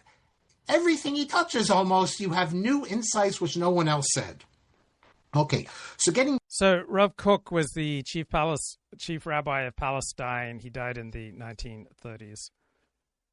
Now, in the history department between the 1940s and 50s into the 60s, there were two main schools of interpreting American history. There was the consensus framework that was put forward by Jewish scholars, and there was the conflict framework that was put forward usually by Southern non-Jews. Now, in the English literature department, you had a debate over the canon, right? What were the essential American books, and a debate of what constitutes American literature. So you had the WASP critical school, represented by the new critics initially, who understood American literature as a coherent tradition with identifiable aesthetic and moral standards rooted in specific formal and spiritual inheritances of essentially white Anglo-Saxon Protestants. The history of English literature is the history of Christian literature. You can't understand the great works of English literature without understanding their formation in Christianity. So the Jewish critics who enter the field of English literature tend to read the tradition of American literature and English literature as much more contested, much more anxious, much more internally divided, much more ideologically loaded than what those inside the Christian cultural tradition allowed. This was the literary equivalent of the consensus versus conflict divide. The insiders, the ruling elite in English literature, saw unity and shared values down through the tradition of English literature and American literature. The outsiders, the Jewish upstarts, saw tension, exclusion, and ideology that was being done under the appearance of unity. So a clear example of this comes from Leslie Fiedler, Jewish scholar. He published Love and Death in the American Novel in 1960. He argued the central tradition of American fiction had long been organized around the flight from adult heterosexual commitment from women from civilization and toward a mythologized homosocial wilderness, such as Huck and Jim on the raft, Ishmael and Queeg, Natty and Chingachgook. So what the WASP critical establishment had celebrated as the great tradition of American freedom and individualism, this upstart Jewish scholar, Leslie Fiedler, reread as a literature of arrested development, racial anxiety, sexual evasion, possible homosexual overtones. Right? This is a distancing, defamiliarization approach operating at full power. So if the Christian tradition is one that you do not share, that you have no internal experience of being a Christian, then it's a lot easier to adopt distancing and defamiliarizing techniques, right? The outsider often sees what the insider has become too comfortable to name. And this book outraged the WASP establishment because it was accurate enough to be threatening. Leslie Fiedler, this upstart Jewish scholar, did not reject the WASP canon. He exposed what the canon was doing underneath its official self-presentation, which is what the prophetic tradition does to official piety. And Lionel Trilling had a similar relationship to Matthew Arnold and to the liberal imagination.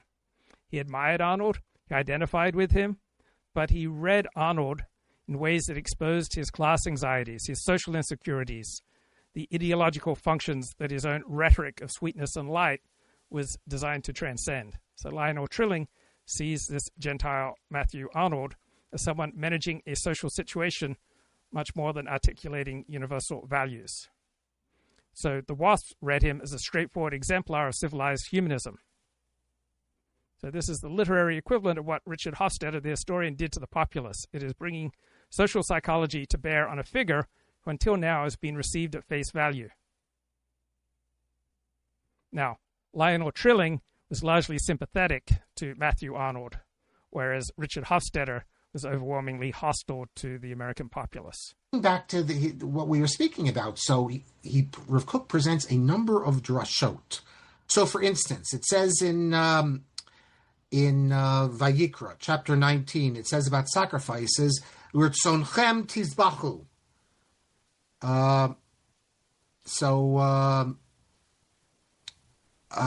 Or later on, so what does it mean, "L'rtzonchem tizbachu"? He says, you will sacrifice at your will, "L'rtzonchem."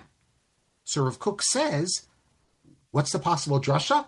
Only that which you could say, "Rotzeh ani," I wish to do it. Like from "L'rtzonchem," then do you have sacrifices. But since the Torah says you should only do a sacrifice, "L'rtzonchem," when you wish to, or at your will.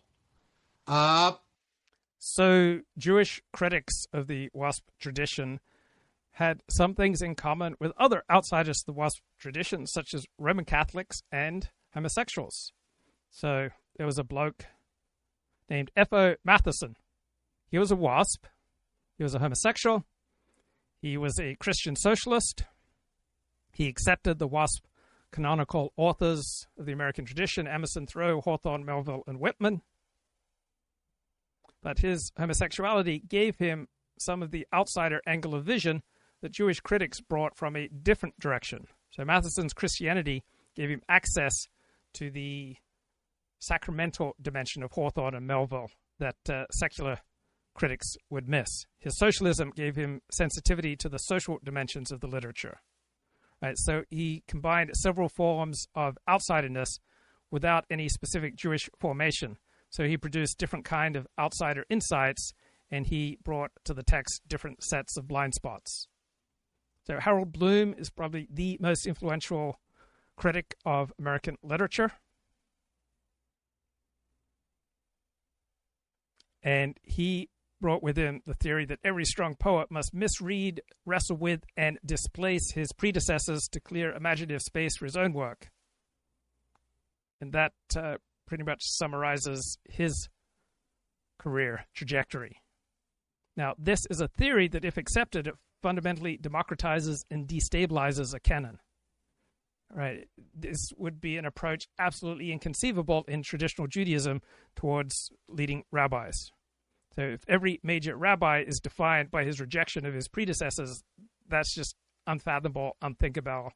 But if every major poet in this destabilizing view is defined by his rejection of his predecessors rather than his faithful reception of the tradition, then there is no stable tradition that you can receive.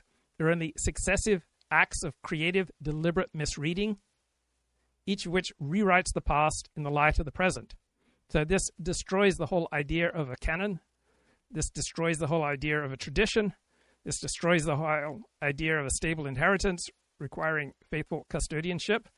Instead of custodianship, you have an ongoing struggle over which your misreading is as legitimate as the established traditional reading. This is like the application of Protestantism, where every individual can just come to the text and receive God's will. Now, it's a brilliant theory. It's an outsider theory. It's a very useful theory if you are trying to fight your way into a tradition that has long been hostile to you. It is not a theory that anyone who respects inheritance and tradition would produce. Right? And think about the contrast between this destabilizing theory with the work of C.S. Lewis. Right? C.S. Lewis, a Christian apologist, produced literary criticism that was all about receiving the tradition rather than wrestling with the tradition. The name Israel means wrestle with God. So the aim of C.S. Lewis, when he read medieval literature, when he read Milton, when he read the Romantics, he wanted to understand what the authors intended. This is like the originalist interpretation of American constitutional law. What did the founders intend? And C.S. Lewis wanted to make the founders' intentions accessible to readers who did not have the skills to encounter it directly. So C.S. Lewis, a Christian, he would approach the texts of English literature as a student, as an apprentice to them, rather than as a competitor with them. Right? You could not find a sharper contrast with Harold Bloom. And this is a dramatic difference between inheriting a tradition and entering a tradition from the outside. And they both come with strengths and weaknesses. I'm not here to say that one is superior to the other. In fact, let me pull up the pasuk so you can see what we're talking about here. Since we only say sacrifices, here, I'll pull it up for you right now. Now, granted, sometimes the psukim in context might mean one thing, but look at verse 5. When you offer a sacrifice of peace offerings to the Lord, Hashem lirtzonchem tizbachuhu. You shall offer it that it may be accepted. So the question is, what is this word lirtzonchem? The translation doesn't really that it may be accepted. There's different ways, I guess, to translate lirtzonchem. Rav Kook reads it as at your will, lirtzonchem.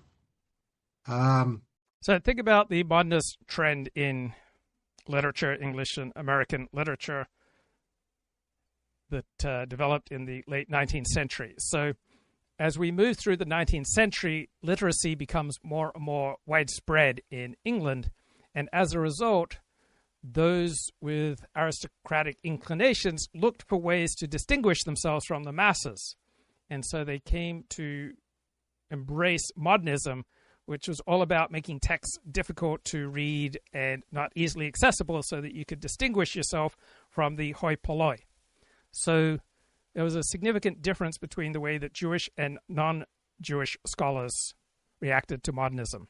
So the non-Jewish scholars minimized engagement with the ideological content of modernism, but the Jewish critics focused on the social, psychological, and ideological dimensions of the modernist project. They were far more alert and sensitive to its ideological dangers. So Lionel Trilling said he was resistant to adversary culture, that he hated the modernist avant-garde systematic hostility to bourgeois civilization. Right? His tradition had taught him to value moral seriousness and social accountability, so he was highly suspicious of this modernist aesthetic that elevated transgression as a value. This is a completely different critical sensibility from the non-Jewish founders of the new critical formalism, and so Trilling produces completely different readings of the same texts. The treatment of leading American Jewish writers is where the divide becomes most visible and most loaded. So when Philip Roth, Saul Bellow, and Bernard Malamud became central figures in the American literary canon in the 1950s and 60s, the critical establishment was divided how to receive them. By and large, Jewish scholars championed them, and non-Jewish scholars were the most skeptical and critical and dismissive of them.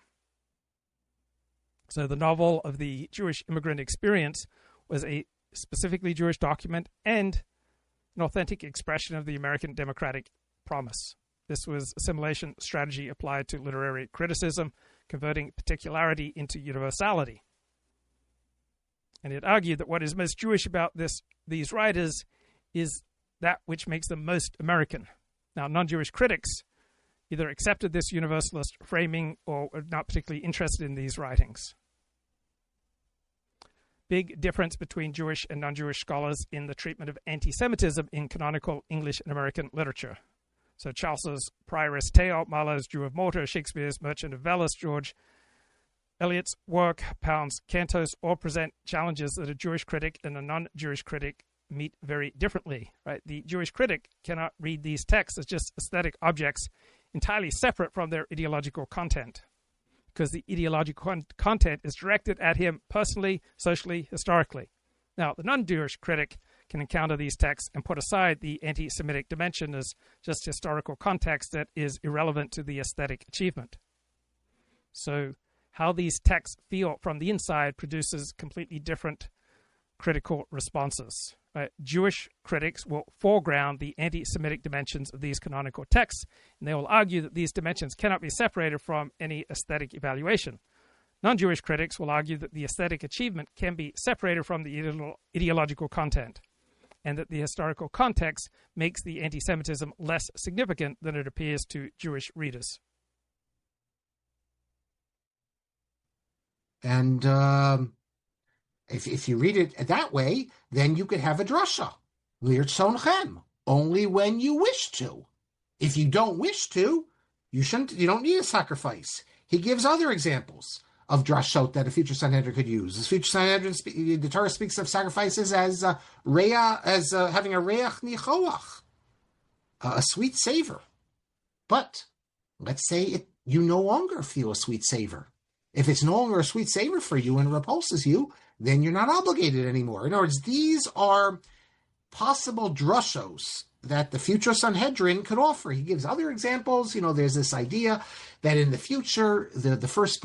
So the poet and author T.S. Eliot was not a fan of the Jews. And he was tremendously prestigious in the world of letters. And it was clear and obvious that he didn't like Jews, but there was critical establishment that would contextualize it, regard it as regrettable, but a peripheral feature of an otherwise commanding intelligence. But Jewish critics were not willing to accept that separation. Jewish critics were far more hostile to T.S. Eliot. They didn't want him in the canon. So which works belong in the canon is not just an aesthetic debate. It's a debate about whose tradition this is, whose values it encodes. And Jewish, non-Jewish critics have consistently taken different positions on that questions. A very different relationship to T.S. Eliot. So the new critics, developed by non-Jews in the South, insisted on the autonomy of the literary work from its political and social context. The poem should be read as a poem, not as a political document. So this formalist autonomy served specific interests, allowed critics to celebrate T.S. Eliot and Ezra Pound without having to reckon with their anti-Jewish politics. This approach positioned literary criticism as a specialized professional activity insulated from the messy entanglements of ideology. Jewish critics were not comfortable with this separation. So they brought to literary criticism a tradition that insisted on the connection between aesthetic and ethical judgment. They would not separate the beauty of a text from the truth claims it was making and the moral consequences of those claims. So Jewish critics produced a more political, critical practice that the non-Jewish critics regarded as a failure of aesthetic seriousness, and that the Jewish critics regarded as a failure of moral seriousness on the formalist part. This is a very different critical tradition. if you were formed inside a stable Christian cultural inheritance, or if you were formed inside the Jewish tradition, right? What makes you anxious, what makes you feel vulnerable, what feels dangerous to you is likely to be different. Economics. It's a story similar to history and English, but with a significant complication, because economics conceives of itself as a science that gave a cover to exclude Jews on ostensibly meritocratic grounds while practicing the same coalition as the humanities. So by the year 1930, there were only about 100 Jewish professors in the entire United States across all fields. Economics was not exceptional. Jewish graduate students were often warned by their professors not to waste their time pursuing academic careers because it was highly doubtful that Jews would be granted tenure, particularly in the elite economics departments. Born the Bechor, that's me. We're going to have a place in the Beis Hamikdash offering sacrifices. Well, Rav Kook says that another possible drasha is that the animal sacrificial system is only when it's a system when it's for Kohanim. But when it's for Kohanim and the Bechor, then we're in a new system. So he gives all sorts of examples of how the Sanhedrin will be able, again, not because they're influenced by Western ideas that he claimed Rav Chaim Herzhenson was, or not because they're dainty or progressive or anything like that. No, because the Jewish people will not be. So up until about 1970, the elite Ivy League universities regarded themselves as finishing school for Protestant gentlemen. If, however, the university saw itself primarily as a technical research institute, such as Massachusetts Institute of Technology, then you'd be far more open to Jewish economists, right? Far more than any of the elite private or public universities, particularly the Ivy Leagues. So the Ivy Leagues treated humanities as tribal property, but MIT's engineering culture cared much more about whether you could solve mathematical problems. So Jewish economists found it much easier to enter technical research institutes rather than those universities that saw themselves as finishing schools for Protestant gentry. Spiritually connected to the sacrifices. And when we reach the point where the Jewish people are physically not able to take a life, that is, it goes against their very nature, take an animal life, then it will be time, and the Torah wishes us to move to a different stage, and the drashot that are latent in the Torah, that it's the job of the future Chazal to darshan, are bringing out the Torah as a message, just like we had sacrifices, and then we're in an era without sacrifices, because we don't have a Beis Hamikdash. In the future era, we will have sacrifices, and then, God willing, we'll move to a higher level. And for all the reasons we've spoken about, either the animals won't be animals anymore, or we won't desire for it, but we will move into an era of only vegetarian sacrifices. And rather than this being a heretical, progressive, leftist ideology or something, no. This is the Torah in its essence, according to Rav Kook, how we are moving higher and higher.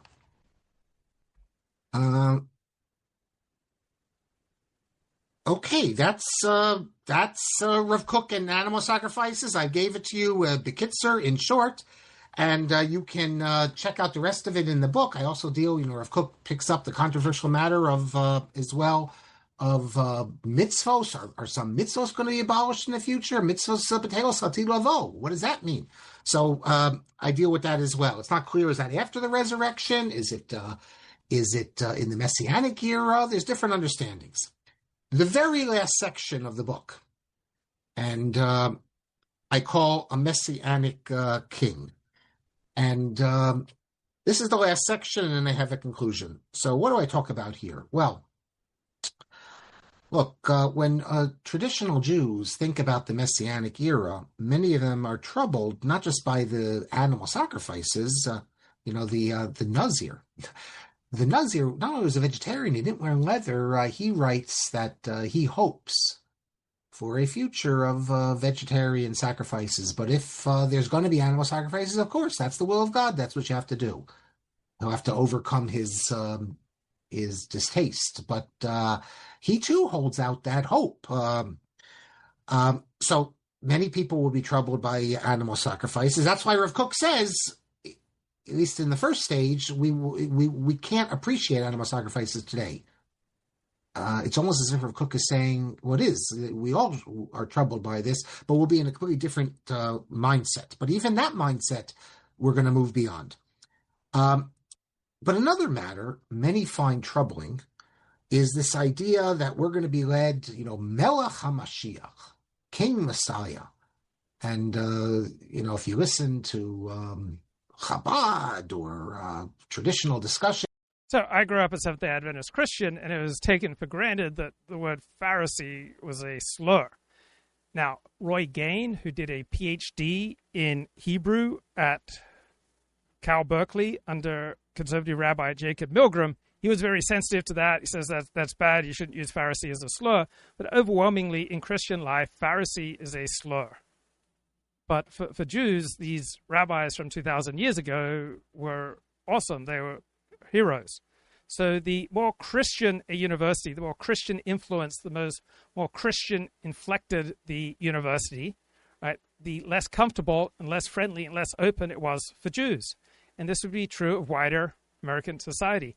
The more particularly Christian America is, the more comfortable that is for American Christians, and the more uncomfortable that is for American non-Christians.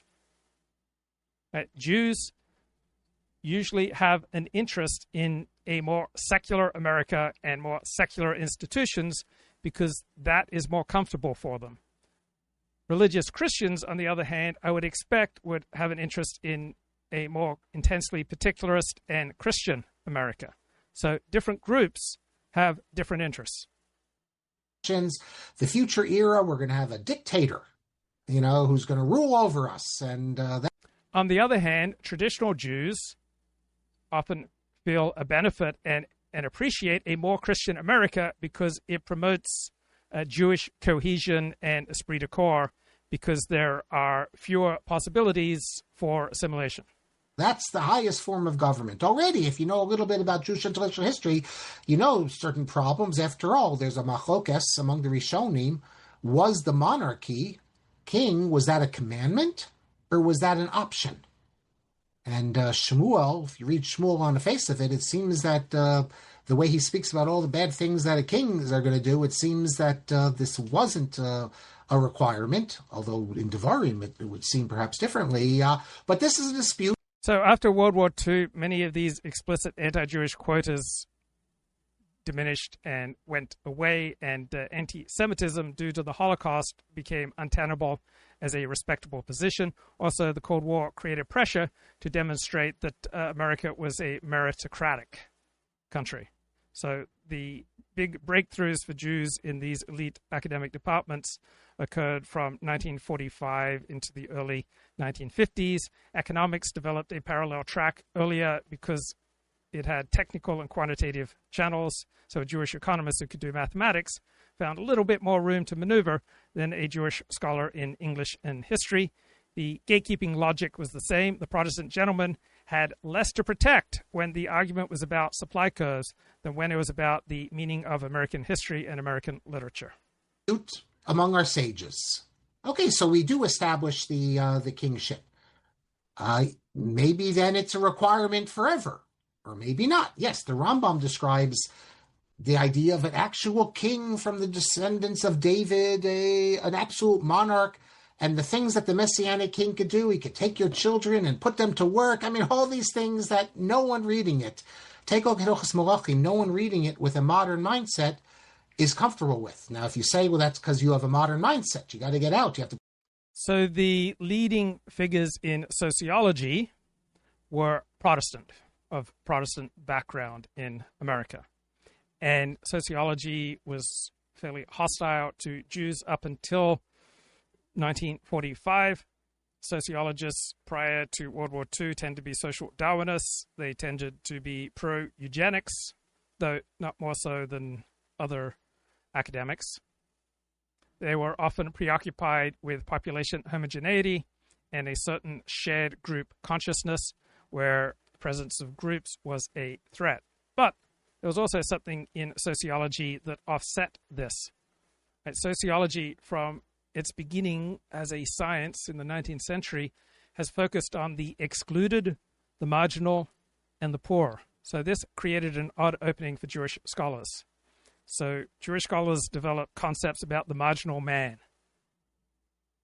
And so they would enter through the door of studying their own communities as social phenomena, which satisfied sociology's empirical ambitions without directly threatening sociology's Protestant leadership. So in 1941, you had the appointment of a Jewish sociologist at Columbia, Robert Merton, who would later dominate the field of sociology. Put your mind in the 12th century or in ancient times, fine, and you wouldn't have an issue. But we know that Rav Kook, that certain areas we progress. And are you going to say that this is what we should want, this sort of dictatorship? So sociologists saw themselves as scientists, and so they would dress up their agenda in scientific language and theory and empirical testing, right? And so if they could argue that their contribution was technical rather than cultural, right, they had a better chance at getting ahead in sociology until the 1960s. Right? A man holding a regression equation is less threatening to Protestant guardianship than a man claiming interpretive authority over American literary tradition. So there are far more Jewish sociologists than sociologists of Jews. Right? Many Jewish sociologists became sociologists to escape their particular Jewish identity. They feared that studying Jews would risk being labeled as a Jewish Jew. So Jewish sociologists initially gained entry to the field by demonstrating universalist scientific credentials and avoiding any appearance of tribalism. So as with English and history, the price of admission into sociology was a convincing performed assimilation at the level of the research agenda. Where people have no freedoms and no rights if the king tells them what to do. We already saw this idea. Rav Kook speaks about the whole idea.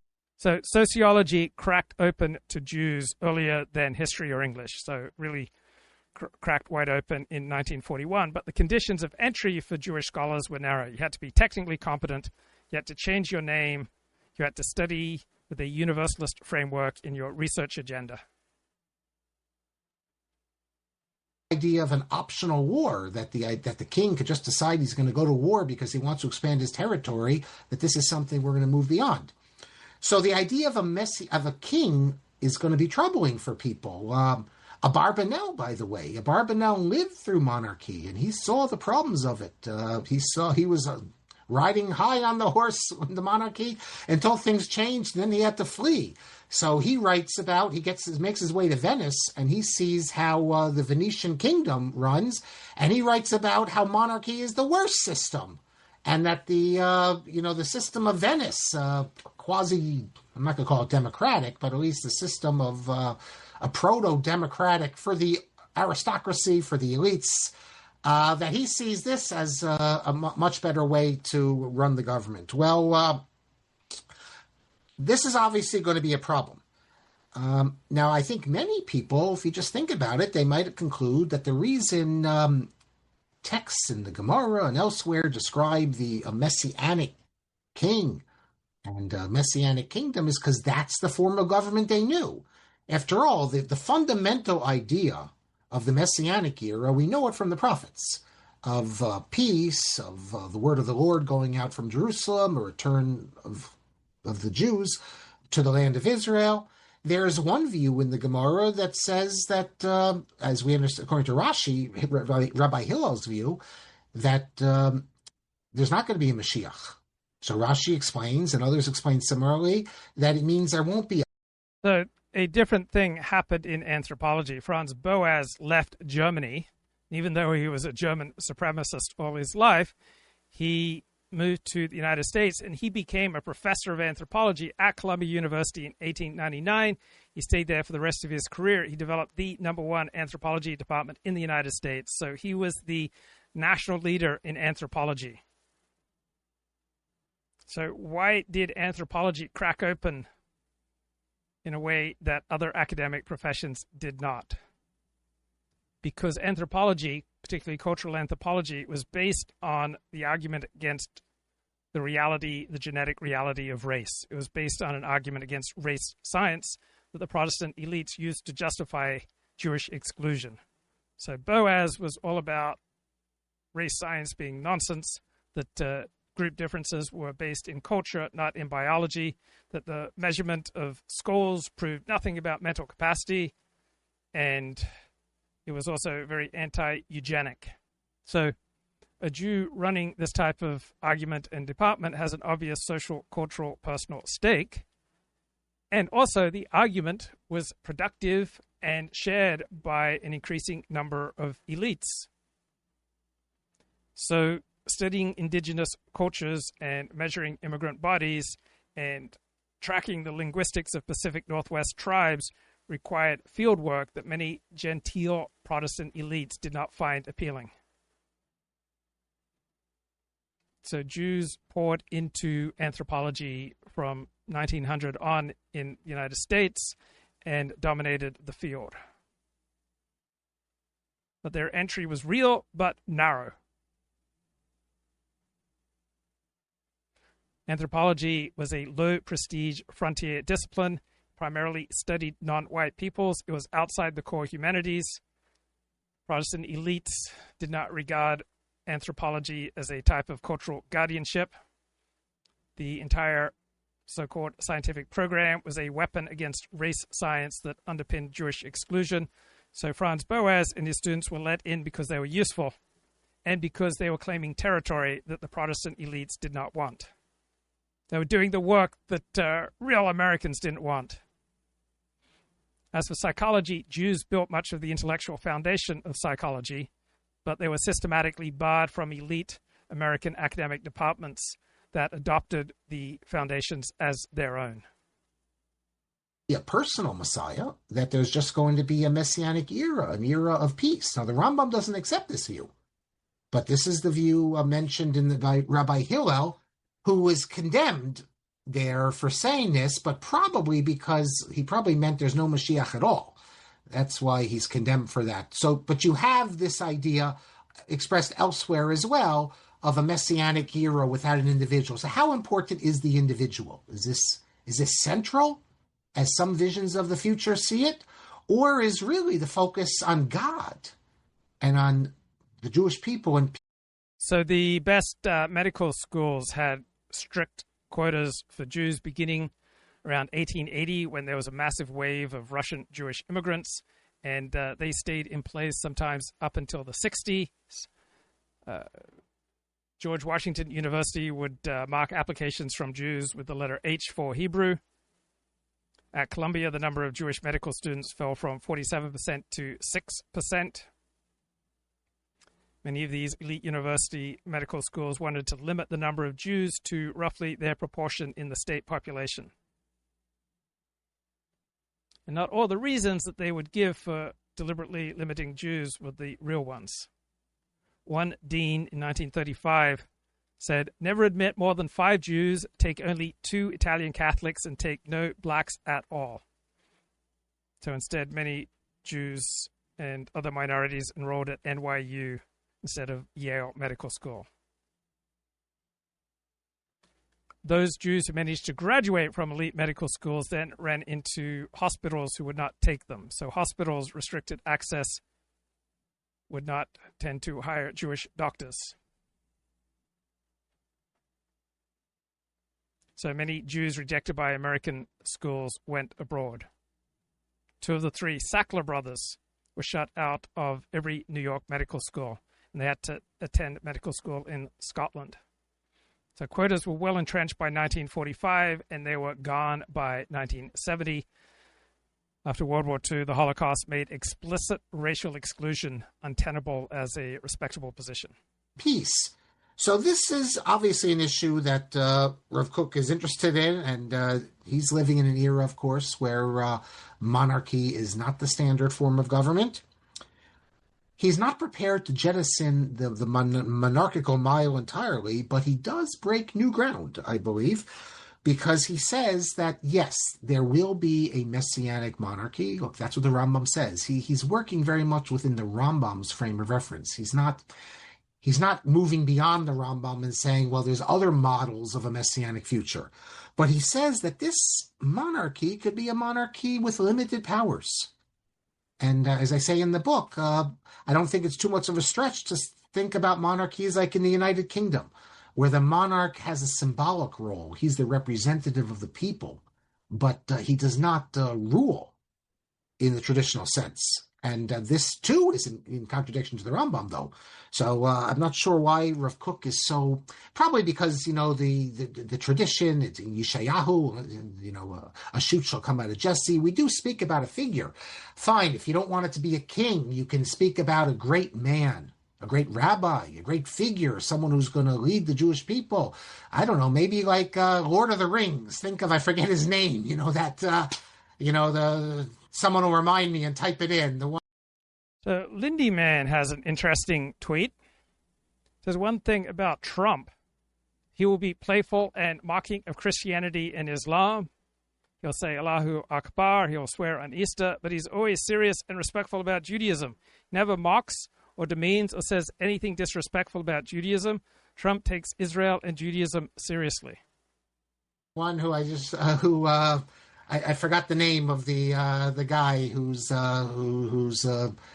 Gandalf, like the wizard. Gandalf? No, not the wizard. The king, the future king. Oh, Aragorn. Aragorn. Okay, so he's like a figure like that. Someone who's going to be like a Moses type of figure. But he says we don't need a monarchy in the sense that we think of like the Rambam describes it, like an actual dictatorship of a king. And wait, on reflection, I don't think Lindy Man is right. Trump says that he wants his money managed by men who wear little hats. I don't think he's right. And he says that the word nasi is used in talking about a future. The future, future king of the future, messianic. So he says Nasi is a prince. Nasi is not the melech. It doesn't. So that implies that there's someone above, namely God. So already we see that the ideal here is for the people to rule themselves, but there's a representative of God. So he's imagining like a monarchy, like we have. So October 7 sounds like it was a dramatic turning point for Half Galician in the chat, and we all have stuff inside of us that is just waiting to be activated. Then some dramatic event comes along, like the October 7, is it 2023 attack hits Israel, and that which is latent in you just bursts into flame and takes over your life. Many Jews experience the same thing during and after the Six-Day War in 1967. In England, in the Netherlands, all these sorts of places.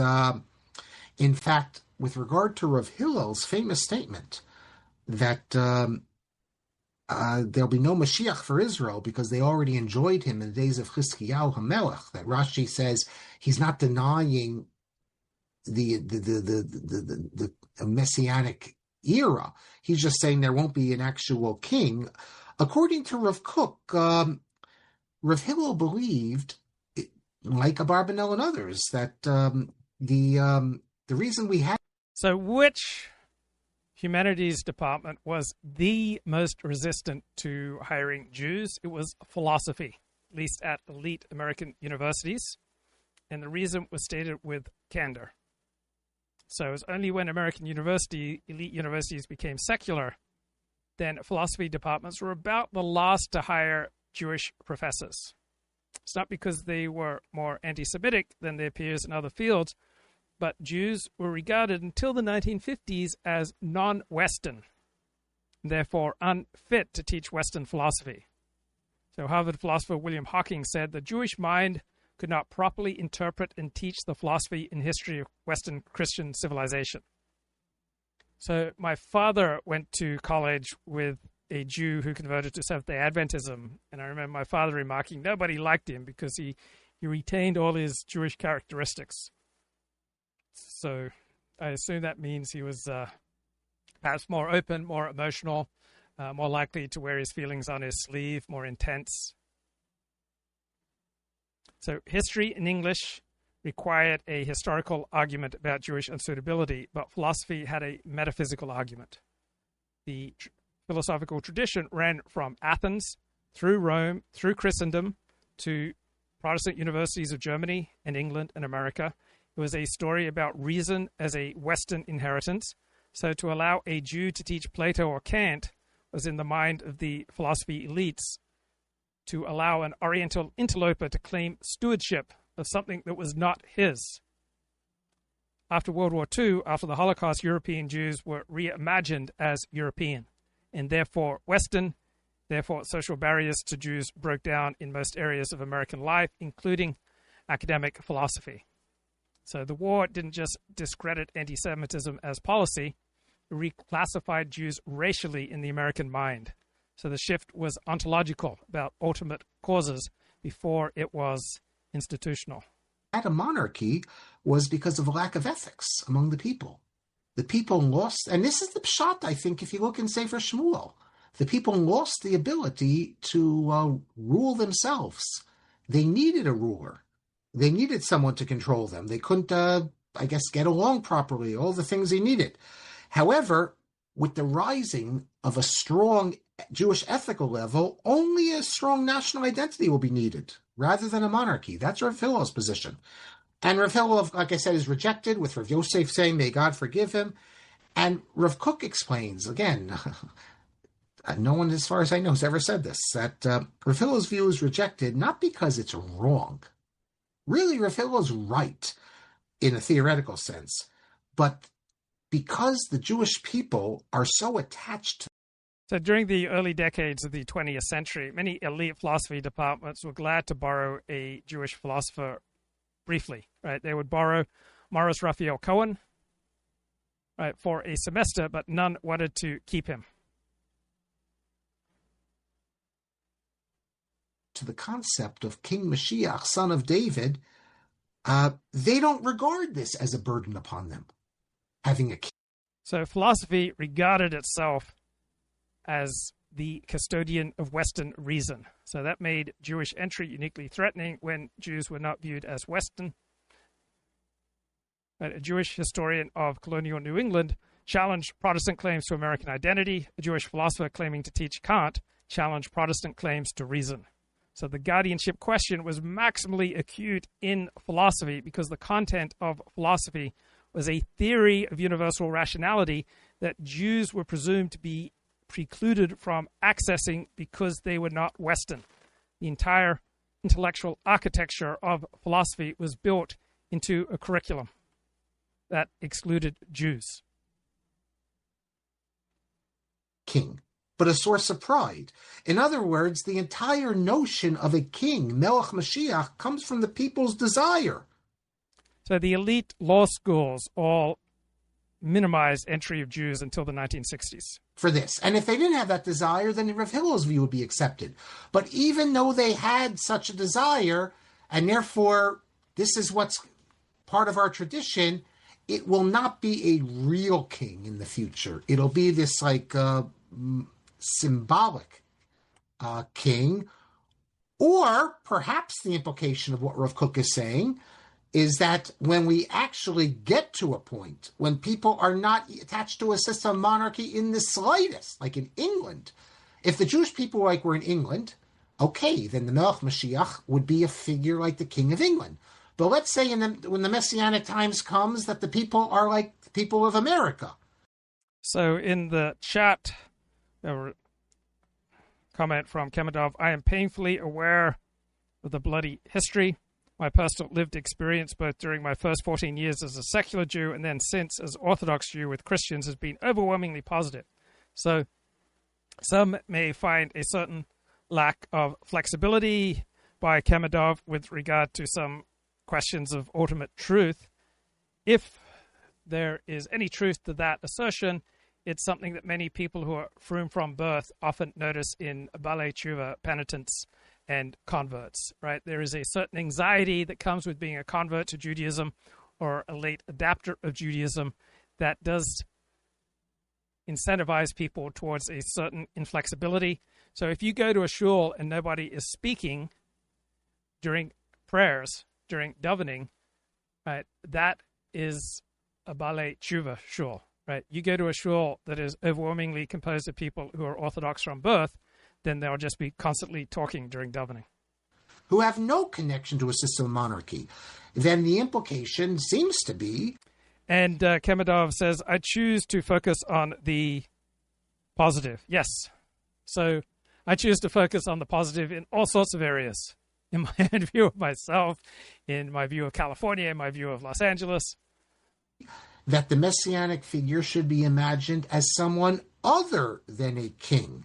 And in this regard, I think it's worth noting that Rav Kafech, in his commentary on the Mishnah Torah, says that he understands the Rambam is saying that you can fulfill the biblical commandment to have a king by setting up... So the exclusion of Jews in the legal profession was more total and more systematic than in philosophy or history or English. And then the reversal to open the field to Jews was more complete. So the profession, the legal profession, most responsible for defining legal rights, systematically excluded Jews through the very mechanisms that these same Jews would later dismantle from the inside. So what was the functional reason for these anti-Jewish attitudes in different professions and different academic departments? Coalition maintenance. Right? Protestant elites controlled the prestigious institutions, and these institutions functioned as sorting devices for the Protestant elites. Harvard, Yale, Princeton were not just places to learn. Right? They were the places where the right families sent their sons to meet each other, form alliances, and return to run banks, law firms, hospitals, and government offices. And Jewish presence disrupted this. When Jewish students outperformed Gentile students academically, that threatened the implicit bargain that the credential reflected something about the person's social fitness rather than mere intellectual performance. When Jewish students arrive at elite institutions in large numbers, Protestant families left because the credentials lost their social status meaning. Any form of government. The Rambam is explaining the king. So Protestant elites experienced the rise of Jewish elites as a zero-sum struggle over social reproduction. Protestant elites wanted their sons to be lawyers, doctors, and professors because that's how the elite class reproduces itself. Jewish immigrants and their children were well suited to credential-based competition. They come from a culture that treated literacy as a religious obligation. They were very smart. And so Jewish applicants concentrated exactly where Protestant elites were most vulnerable.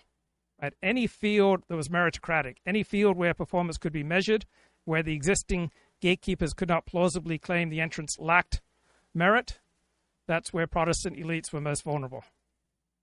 The way kingship worked in the past, and that's his understanding of how it's going to work in the future. But me'ikar hadin, any form of government that the people want, that's a fulfillment of the commandment to appoint a king. So there's a discussion in the chat whether Christians are great or Christians are odious. If you are a normal person embodied in your particular religion, let's be honest, every other religion is going to seem satanic. Now, why is that a fulfillment? Because the importance of the king is not the king per se or the dynasty, it's to keep order, to advance the word of God. And whatever... So the elite attitude that Jews were not Western is not just an excuse for social prejudice, right? It reflected a genuine belief, right, that the intellectual traditions of the West were a particular racial and religious inheritance of Christians. They were not a set of ideas just available to anyone who mastered them. And this was embedded in the curriculum. The canon of Western philosophy, literature, and history was taught as a story about a particular Christian people working out their destiny. Jews were outside of that tradition. So to allow Jews to teach Plato or Milton or Kant was to concede the tradition belonged to reason rather than to blood, which then undermined the entire social function that the tradition had performed for hundreds of years. So Jews were not just threatening because they were alien. They were threatening because they were almost inside. But a group such as American blacks at this time, completely outside the social order, presents no competition. But a group at the threshold visibly, cognitively capable of entering and outcompeting presents acute competition. Right? Jews arrived at America's elite institutions with stronger, higher cognitive capacities than their non-Jewish peers. They could not be dismissed as simply unqualified. You had to develop elaborate arguments about character, personality, racial unsuitability for Western thought to hold them at bay. Whatever form of government can do that properly. Rav Kafach says that this works for the Rambam. That this works for the Rambam. It works for Rav Kafach. Rav Kafach thinks this, not in the Rambam. I take that back. Because the Rambam himself says that it's a mitzvah, an obligation to appoint a king, although others disagree. Rav Kafach is such a follower of the Rambam. When he explains this, he's not explaining in the Rambam, but... So anti-Jewish discrimination was a part of guild protection. Exclusionary licensing and credentialing arrangements, medicine, law, and academia restrict supply and protect incumbents' income and status. So during times of economic stress, particularly the 1920s and 30s, this motivation intensified. Medical quotas tightened precisely as competition for positions increased. So the idea that Jews would dominate a profession if not checked was a fear that the gatekeepers of these professions had reason to feel. Right? They did not want the benefits of the profession's economic rents flowing to outgroups. So all these explanations operated simultaneously and reinforced each other. Social coalition maintenance logic explained why the Protestant establishment acted collectively rather than just individually. The guardianship of the culture argument gave the exclusion intellectual respectability. The guild protection logic gave it economic self-interest. Right, so the closer Jews came to succeeding on the establishment's own terms, the more urgent the need for exclusion became. And what collapsed the system was the Holocaust. With the racial classification of Jews as non-Western, it became seen as morally catastrophic. So my father was born in 1929, and I've noticed with Christians who developed as Christians prior to World War II, they're much more likely to have anti-Jewish attitudes than Christians who came of age after World War II. Also, the Cold War required America to claim meritocracy to make it as real as possible and made respectable ethnic exclusion impossible. It was an ideological liability. So the coalition maintenance function of elite institutions did not disappear, it adapted. But it could no longer use Jews as its primary sorting mechanisms. And now the question is, what did American Jews, and what did American elite universities gain? And what did they lose by ending formal anti-Semitism, such as Jewish quotas at elite universities? This is a letter of his, but in my mind, he must have seen this as able to explain the Rambam this way, because I can't for the life of me ever imagine Rav Kafach giving an explanation that he thought is at odds with the Rambam. It's a little unclear, though. I wish he would have explained how, because the Rambam seems to be saying, unless the Rav Kafach is saying when the Rambam says you have to appoint a king, that's the obligation. That's only in an era when people want a king. I see it's 9:25, but I only need about 5 more minutes or maybe 10. So, and then we'll be finished. Let me keep going. Rav Kook, in speaking about Jewish self-government, either by monarchy or any other system, he says that, it's good that we're not involved in politics today. And he says that being involved in politics. So there were genuine gains to America and to American universities and to American Jews from ending explicit formal anti-Semitism and Jewish quotas. So America stopped wasting extraordinary human capital. America also gained a certain moral consistency. So there were real gains and there were real losses. Right? The dominant Protestant establishment lost something. The coherent social trust American project lost.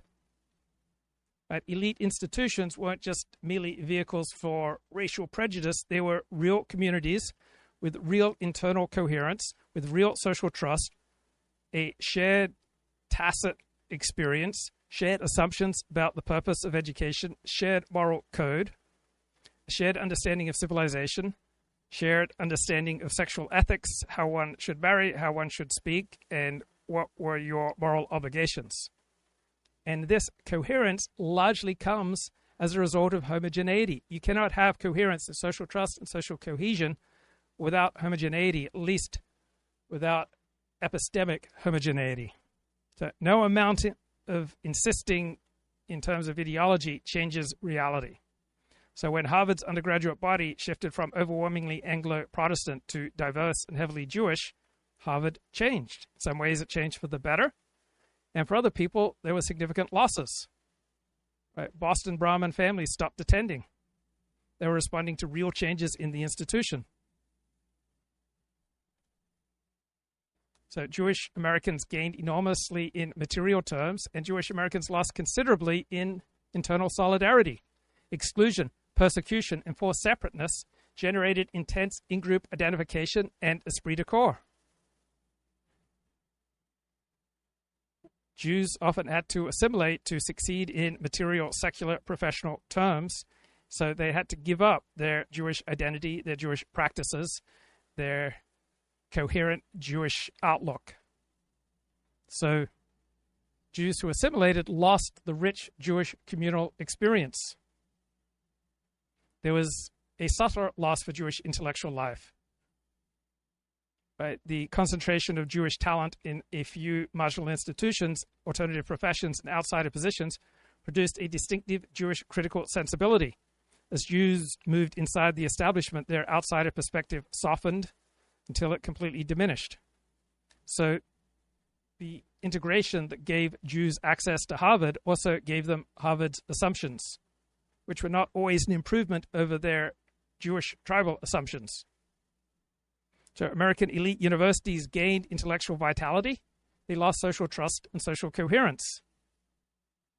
They lost a shared moral framework. They lost a shared civilizational and religious framework. They lost a shared tacit moral understanding of reality. They lost a cohesive, coherent class. They lost a shared understanding of what it meant to lead American institutions. Now, whether what they believed in was always good or bad, that's a separate question. I'm just talking here about coherence. After the end of overt racial discrimination, we got the contemporary elite university, which is more secular, more diverse, less cohesive, less coherent. It has nothing like the coherence and cohesiveness that the previous American university prior to the 1950s had. Instead of producing American leaders, it now produces credentialed individuals. Is the country better governed as a result? Right? The more diversity, the less social trust, less social cohesion, and the less easy and comfortable and pleasant life is for most people, particularly for those less intelligent. There was no longer a shared hero system. There was no longer a shared story. There was no longer a shared civilizing mission. There was no longer an accepted, unquestioned sense of the superiority of your own people and your own culture. There's no longer a shared acceptance of legitimate hierarchies based on ancestry and breeding. So the ending of formal anti-Semitism had benefits and losses. There was a genuine moral advance achieved at genuine costs, distributed unevenly across groups that did not all choose to bear these costs. The Protestant establishment bore costs it had not consented to. Less intelligent Americans, for whom diversity poses much more of a challenge, did not consent to this cost. Certain Jewish Americans and other minority elites gained materially while simultaneously losing communally and traditionally and tribally. Elite universities became richer intellectually and socially more confused. America got more from its human capital, and it lost social glue holding it together. The end of exclusion is not an uncomplicated triumph. This is usually presented as an uncomplicated triumph. But if you enlarge your marriage to include other people, that is usually not an uncomplicated triumph. Right? Enlarging your community usually comes with gains and losses. And not describing it is dishonest and unserious. It damages you. It damages your moral character. he says something amazing. He says, we left the world of politics by force of circumstance. That is, we did not decide to give up, our national sovereignty and be involved in politics. We were forced out. We all know that. And we fought not to be forced out. But yet, Rav Kook says that although we were forced out of this, nevertheless, it contained what he calls an inner volition. That is, that deep down, this is something that was positive, because we no longer were worthy of running our own kingdom. And if you know a bit about what it was like at the end of the Second Temple times, when you had all these sectarians and you had the Sikari, the people who... So why didn't Jews create more of their own universities? Because their dominant self-understanding was universalist and assimilationist in the late 19th century, early 20th century. They did not come to America to build a distinctly Jewish life. They came to become Americans. Building a research university requires enormous capital that they wanted to spend elsewhere. And the primary value of a university credential is reputational, network-based. Very difficult to create. You have to hide. If you want to go meet the Roman emperor to try to make a deal with him, you have to be worried that Jews are going to kill you. So read Josephus and you'll see all the problems. We were not worthy anymore of having our own sovereignty. So it's a terrible thing, yes. Beis Hamikdash is destroyed. But it didn't have to be destroyed, Rav Kook would probably say. Had they made some sort of deal with the Romans, it wouldn't have been. But we were pushed out and sent into exile. But so, yes, there's a negative aspect to that. But there's also a positive aspect to it. Because the removal of Jews from political life, although it was forced on us internally, from the depths of our souls, thoughtful Jews understood that it was good that we were no longer on the world political stage. Of course, it would be better if the Beis Hamikdash wasn't destroyed. But because of the fanatics, extremists, running around Eretz Yisrael in those days, just like today we have extremist fanatics running around Eretz Yisrael, destroying Eretz. So what about in England? England had a much more formal establishment of religion. Oxford and Cambridge were more specifically Christian institutions in a legally enforced sense than their American counterparts. Till 1871, religious tests required fellows of Oxford and Cambridge to be members of the Church of England. So it wasn't just Jews who were excluded, but also nonconformists, Catholics, anyone outside of the Anglican Communion were formally excluded from academic life. So the exclusion of Jews was not just a matter of informal prejudice laid on top of formally neutral institutions, as in American universities. It was legally encoded in the constitutional structure of these elite English institutions. And the Christian character of English literary culture was not an atmosphere or an assumption, it was a legal requirement. Then after 1871, the barriers start coming down. But overall, Jewish entry into English literary circles was considerably slower and more restricted than in America, where the assimilation pressure was more intense. The American literary establishment was WASP, but not Anglican. Didn't have the same density of specifically Anglican institutional formation. The English establishment was Anglican in a way that went deeper than theology. It was a matter of social manner, aesthetic taste, prose style, and what counted as authority in a seminar room.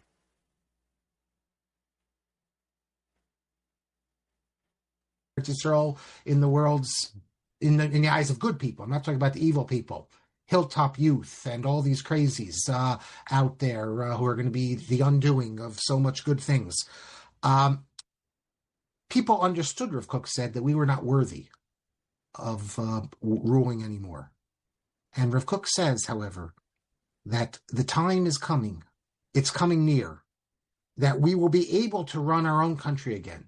After all, we're returning to the land of Israel. And we'll be able to run it, he says, on principles of good, wisdom, rectitude, and clear divine enlightenment. So let's find some parallels in the English experience to the American one. So a British equivalent of the American consensus versus conflict debate in the history department is the F.R. Leavis controversy. So he developed an influential critical tradition centered on the great tradition of the English novel, centered on moral seriousness that was aesthetic and ethical more than it was particularly religious or ethnic. So Leibniz was not Jewish, but he came to his position from a lower middle class background. He had to fight his way into Cambridge, and he maintained a permanent adversarial relationship with the establishment that only admitted him with great reluctance. So he developed a critical method, like the Jewish new critics in America, that insisted on the connection between aesthetic and ethical judgment against the more formalist approaches of the establishment. And so this opened up space for more outsiders. Isaiah Berlin worked at the intersection of philosophy, intellectual history, and literary culture. So his pluralism, his insistence on the diversity of human values, right, the impossibility of any single framework capturing all of the human experience, his Talmudic comfort with permanent disagreement translated into a liberal political philosophy that was particularly pleasing for Jews trying to fight their way into elite positions at Cambridge and Oxford. And obviously this includes religious requirements. When we're a moral people again, when we're a religious people, then we'll be able to rule ourselves again. And he's unambiguous that the success of Jewish settlement in the land of Israel is tied to Torah observance. And this future state that he talks about, he refers to it as Medinat Yisrael. That's prophetic. Because it wasn't called, no one knew it would be called Medinat Yisrael until 1948 or 47. But that's coming. However, man plans, God laughs. No one imagined in 1935, when Rav Kook dies, that 13 years later the British would be forced out of the Middle East and the state would be established. When the state was established, it was not a religious state. It was a very secular state, a lot of anti-religious there. There's no question that the state of Israel, as it was established in 1948, was not where Rav Kook imagined and Rav Kook hoped it would happen. So yes, the state came. So you have to deal with it. You have to make the best of it.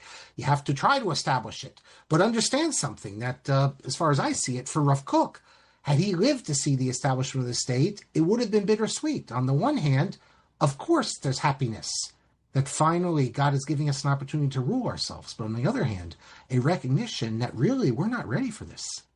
We're not at the place that Rav Kook thought we should be. God has put it in our lap, so we're going to have to make the best of it. But it's not the ideal state that he's thinking about in the future. And it's a huge challenge.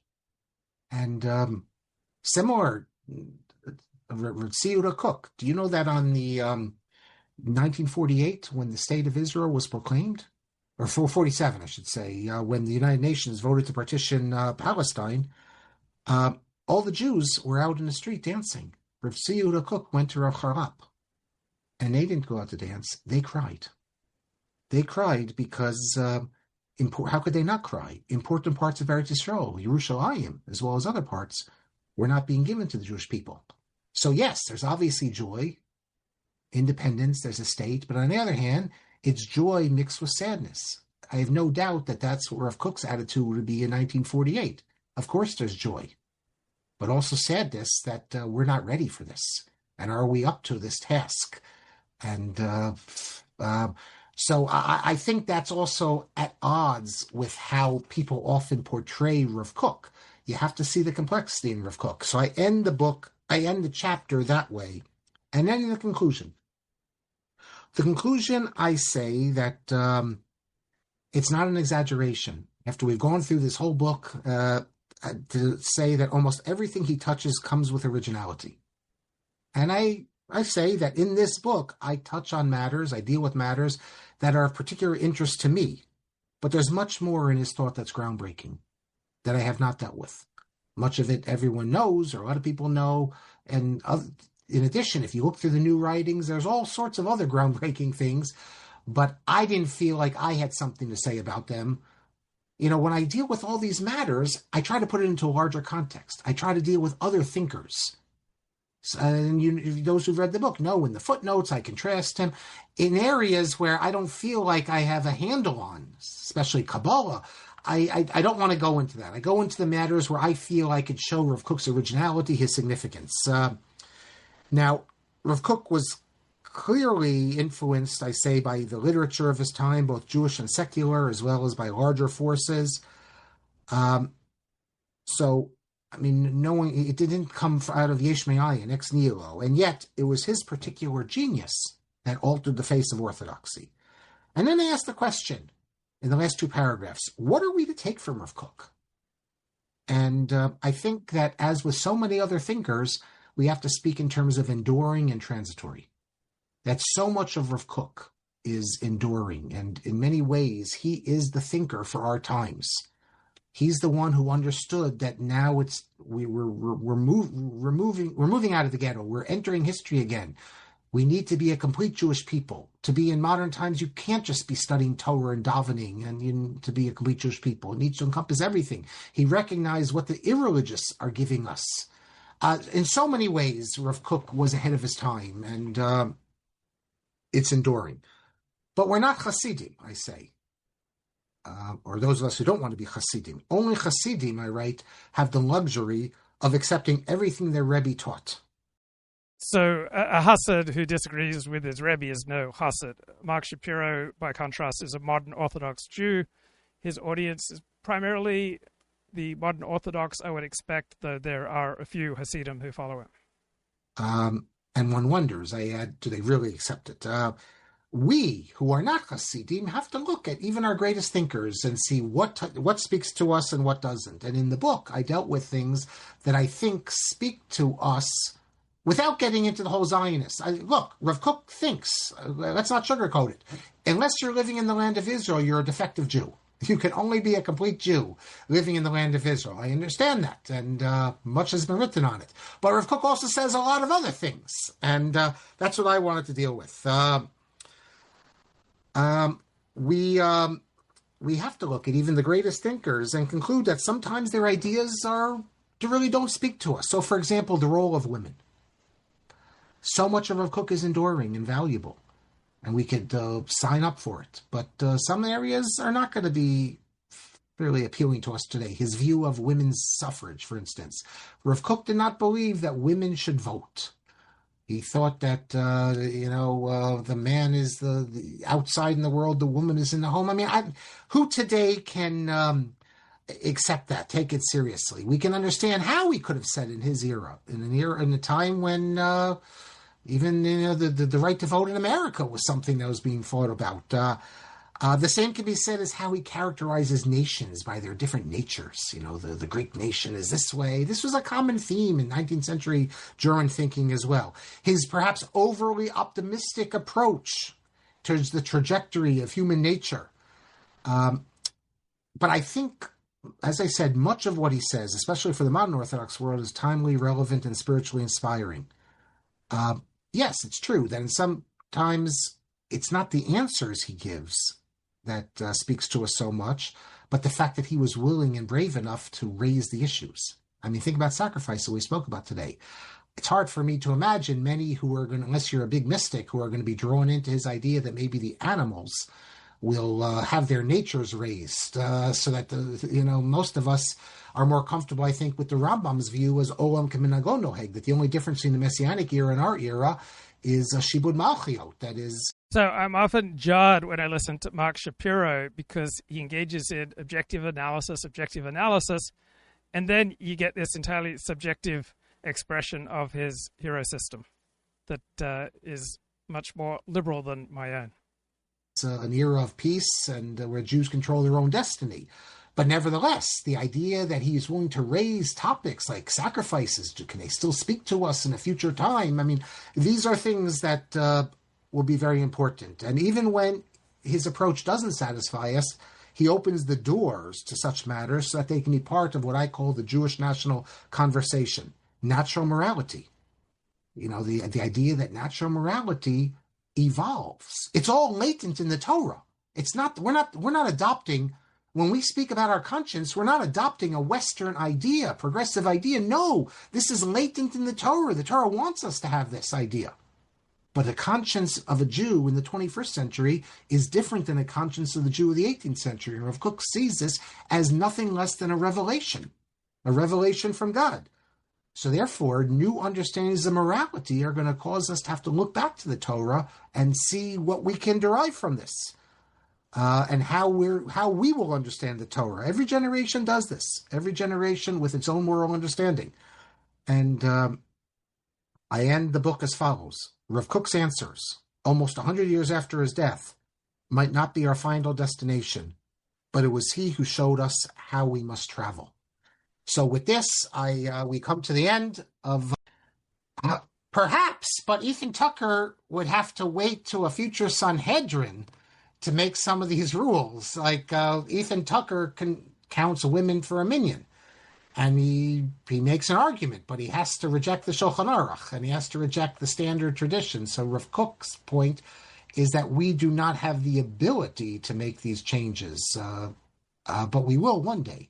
And therefore, there's nothing wrong with saying that in a future Sanhedrin, we could change it and allow women to vote, just like women could be witnesses. How do we know they're not? Because of a drasha. The drasha could be changed. But Rav Kook gives you the ability to say, this is something that we hope will be changed. Now, some things can be changed. You don't need a Sanhedrin. But Rav Kook would also say you need Gedolim. My comment had to do with the way he spoke about animals, that they'll be like a different level. Oh, Ethan Tucker says that animals will be different? So I do want to says that talk about your own beliefs and your intellectual work and how those fit together, and I think they will lead us back in the end. So this is New York Times conservative columnist Ross Douthat talking to New Testament scholar Bart Ehrman. And to the argument in the book, I'll just put one kind of moral philosophical question to you, I guess, on behalf maybe of at least some of the people you're criticizing. One of the notable things about the 21st century world is that globalization and digital life have sort of combined to create this sense of sort of global immediacy at all times, right? Where, you go on social media, you turn on the TV, and sort of events in incredibly distant lands are brought immediately to the fore, right? In the parable of the Good Samaritan, the Samaritan cares for the Jew with whom he is confronted, like physically, right? The person is right there. He is physically the Samaritan's neighbor, even if politically, morally, and so on, they're separate. Isn't it a hard question how that generalizes to a world where, in theory, you have some kind of relationship to 8 billion people? Yes. No, you can't simply take the teachings of the New Testament and transplant them into the 21st century. I mean, if any government tried to institute as their governmental policy the Sermon on the Mount, they'd last about 2 days. Period. I mean, I'm not saying that it's this kind of simplistic equivalent. What I am saying is that if people in power claim to be Christian. So as a non-Christian, someone who's raised a Christian, someone who's raised with an assignment from his father to read 40 pages of dense Christian apologetic work and type a one-page summary every day, I find that Bart Ehrman, the New Testament scholar, makes much more sense here than Ross Douthat, the believing Catholic. They ought to take very seriously what that means. I'm not saying...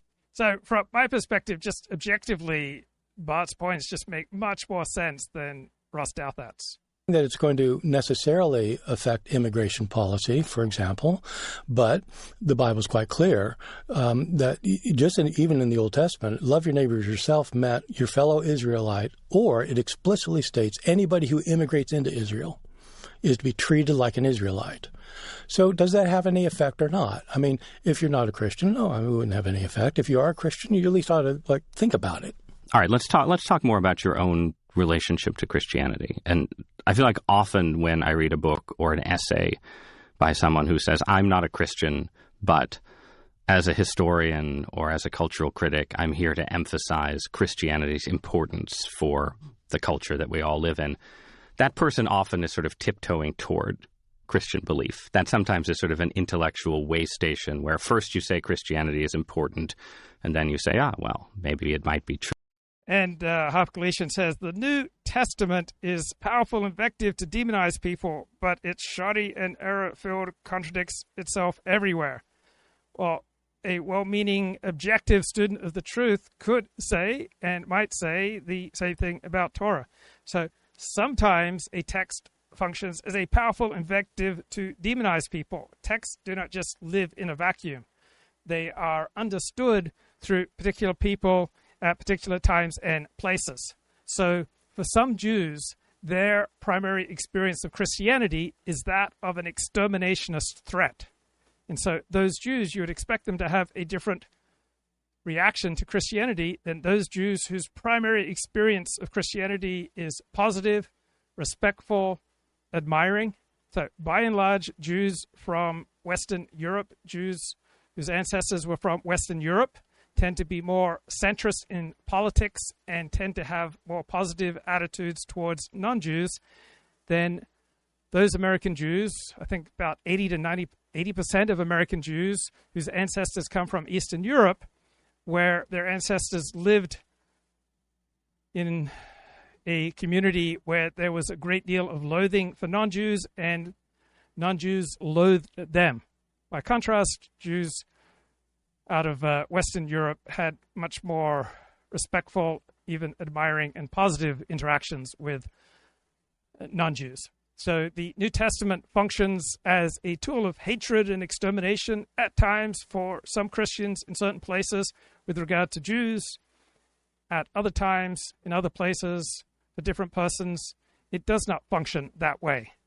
The Torah does not tend to lead Jews to hate non-Jews, but there will be time and a place where, say, Jews are under a great deal of threat, and they will then look into the text in their tradition and find reasons to justify negative feelings about outgroups. True. In your case, you've already taken a journey out of Christian belief. Tell me about that journey. Tell me about your own religious background before you became a professor of New Testament history. Yeah. And Half Galatian says, Luke, you make it purely personal for me. And he's making the point that he ideologically abhors idolatry. Right? I am not making it personal. I'm making it social. You will reflect whatever the beliefs are of the people that you want to be close to. We don't choose our beliefs. We adopt beliefs that are convenient for us. This applies to me. This applies to you. This applies to everyone. It's a limited framework. It's not accounting for 100% of our beliefs. It is an incredibly useful framework. It's called alliance theory. It was developed by David Pinsoff and some other UCLA psychologists. Yeah, well, it continued on after that too. But yeah, so I was born in a Christian household, and I grew up in Kansas, and so fairly conservative area, and I was raised Episcopalian. Was an active church person as a kid, altar boy. When I was 15 in high school, I had a born-again experience, became a committed evangelical Christian. What was that like? How did you have a born-again experience? I started attending a youth group, Campus Life Youth for Christ Club, and the fellow who ran that was probably in his mid-20s, and he was a very gung-ho evangelical Christian. So we usually adopt beliefs that are convenient for us. There is an anti-sex abuse crusader, Manny Wax, who came from Melbourne. He was one of something like 17 kids of a Chabad Lubavitch Hasidic family. And when he went public with his accusations about his sexual abuse at the hands of his yeshiva's employees, then pretty much the entire Chabad Lubavitch community in Melbourne shunned him. When his father sided with the son, with Manny, then the father was shunned. As a result of the pain of this shunning and social exclusion, Manny's parents moved to Israel. And as a result of losing all his Chabad friends, his father stopped being Chabad.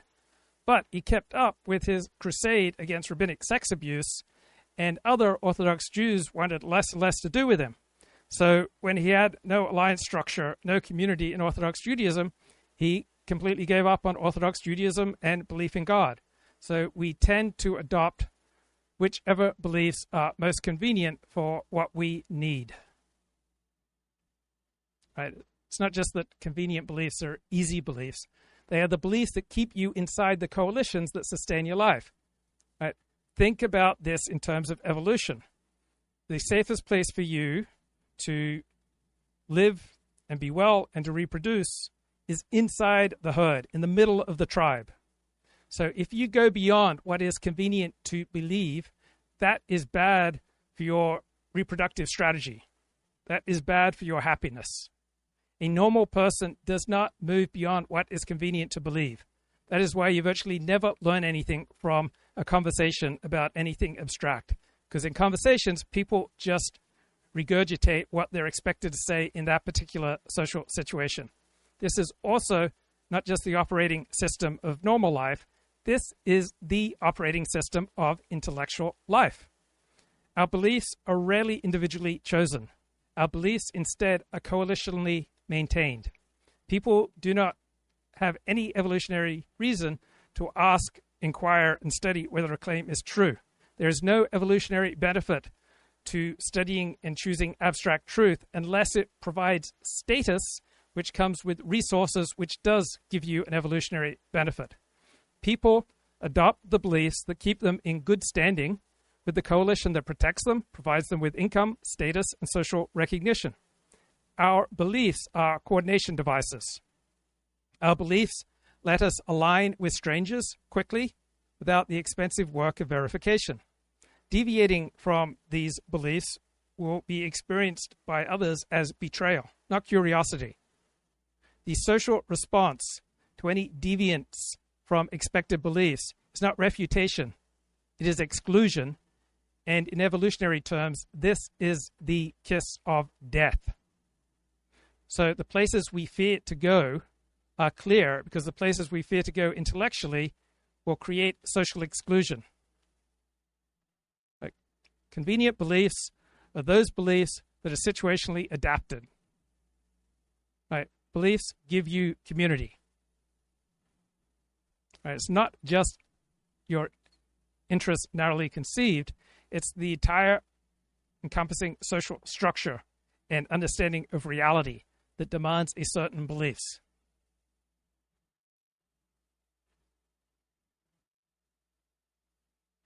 So if you're in a milieu where leftist politics is simply the air that everyone breathes, right, you will adopt left-wing beliefs. So if our beliefs are overwhelmingly that which is convenient, what are the most socially inconvenient beliefs? What are the most threatening beliefs? What are the most likely to create social exclusion and social death? Right? Any biological explanation of human variation? Right? Any skepticism about expert-led social engineering? Turning this framework onto intellectual life? Right? Academia presents itself as a truth-seeking enterprise governed by merit and evidence. In practice, it is a system of convenient beliefs. Any challenge to its self-presentation as a truth-seeking enterprise will result in a social kiss of death.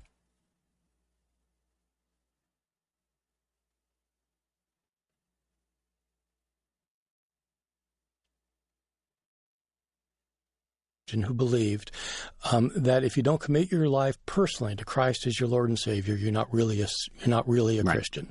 So it didn't matter that I went to the Episcopal Church every week and that I served as an altar boy, that I confessed my sins and I said the prayers and I sang the hymns. To the contrary, that you could have been a whitened sepulcher, right? That's exactly right. That's exactly how he would have thought. That's how he thought of it. And until I asked Jesus into my heart, as he put it, I wasn't really a Christian. And, I wanted to be a Christian.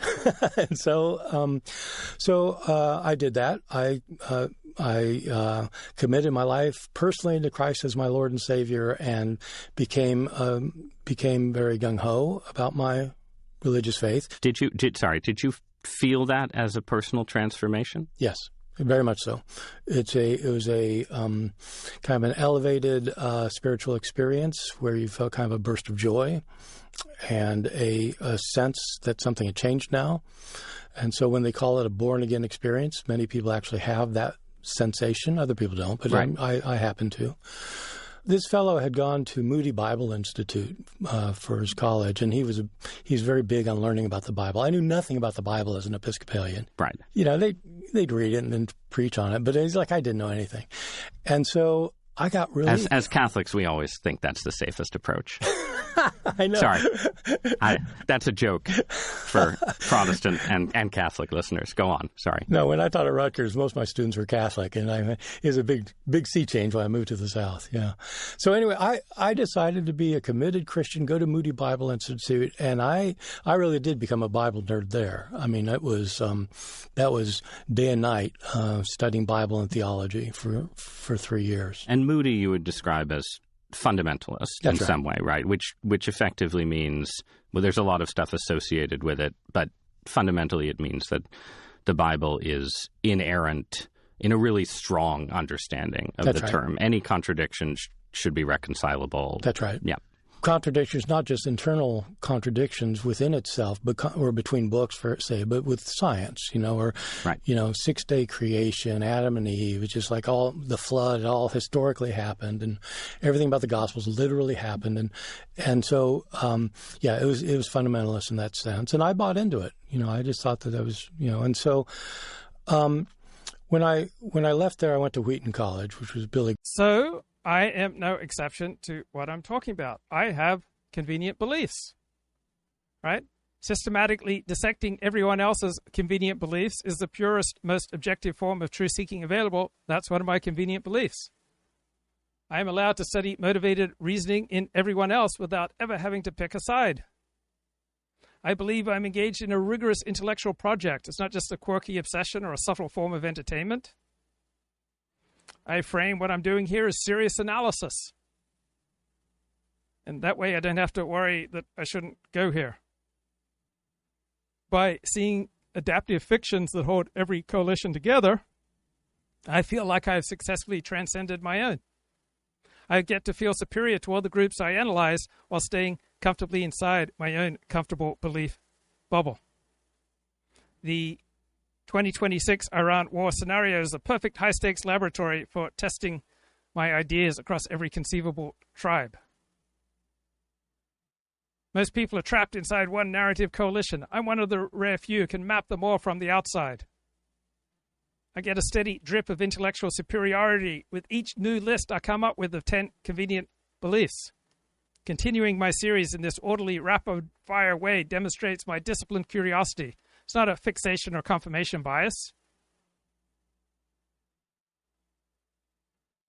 Right? Using AI to generate these lists is an extremely efficient, insightful way to explore human nature and power.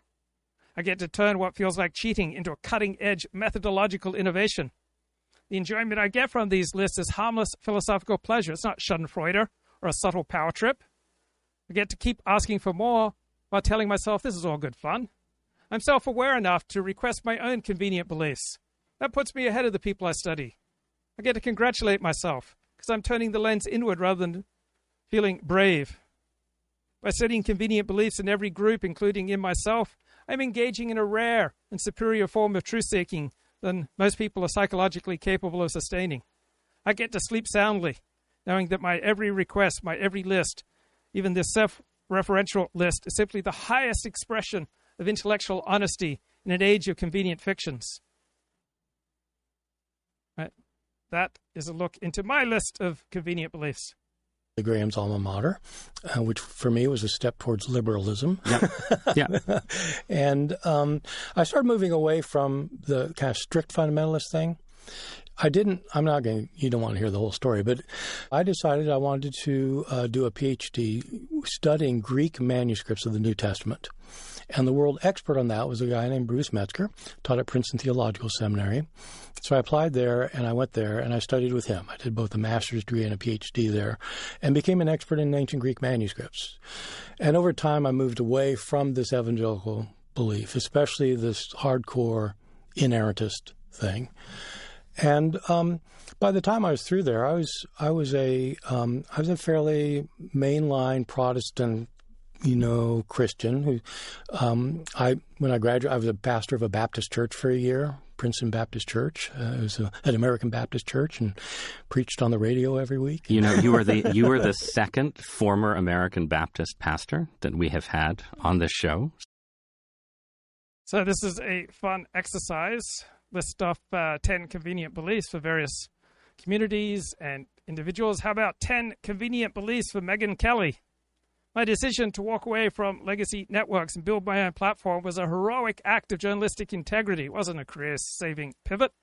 Every solo episode is proof that I'm freer and more honest than I ever was at Fox or NBC. Mainstream media, left and right, is irredeemably corrupt and captured.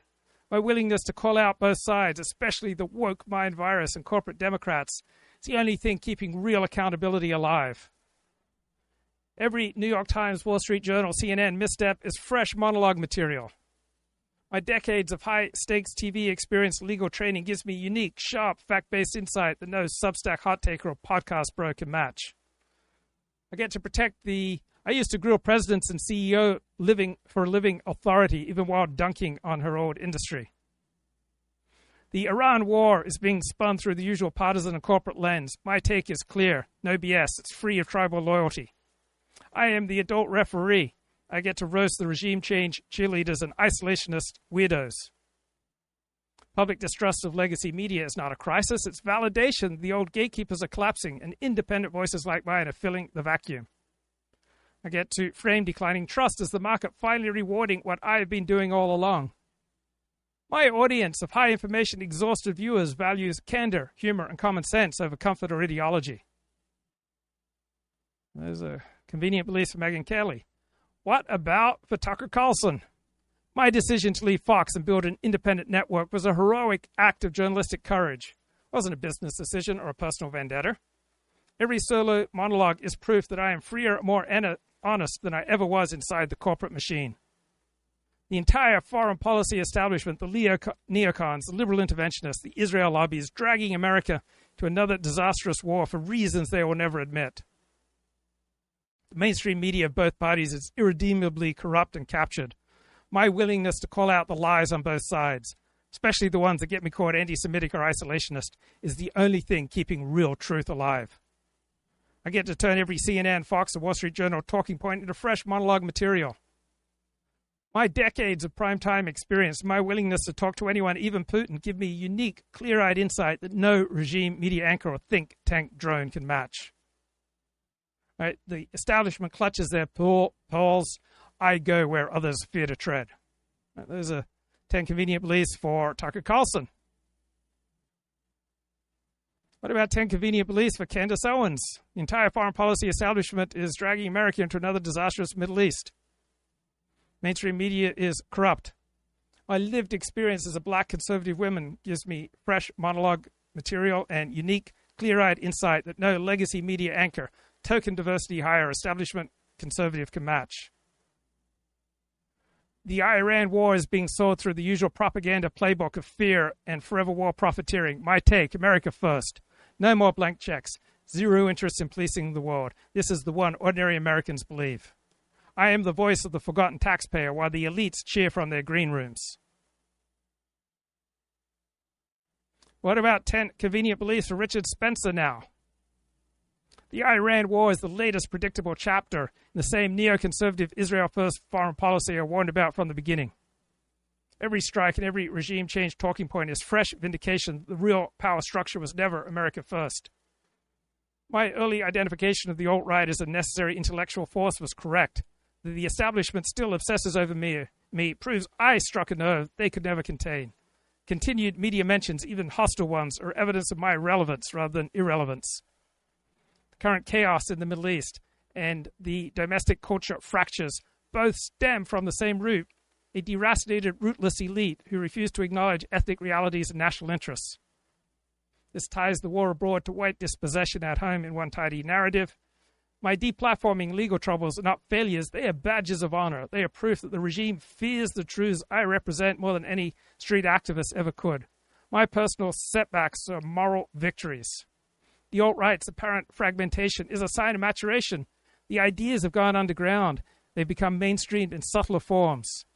I have indirect influence over figures in history and trends that long ago distanced themselves.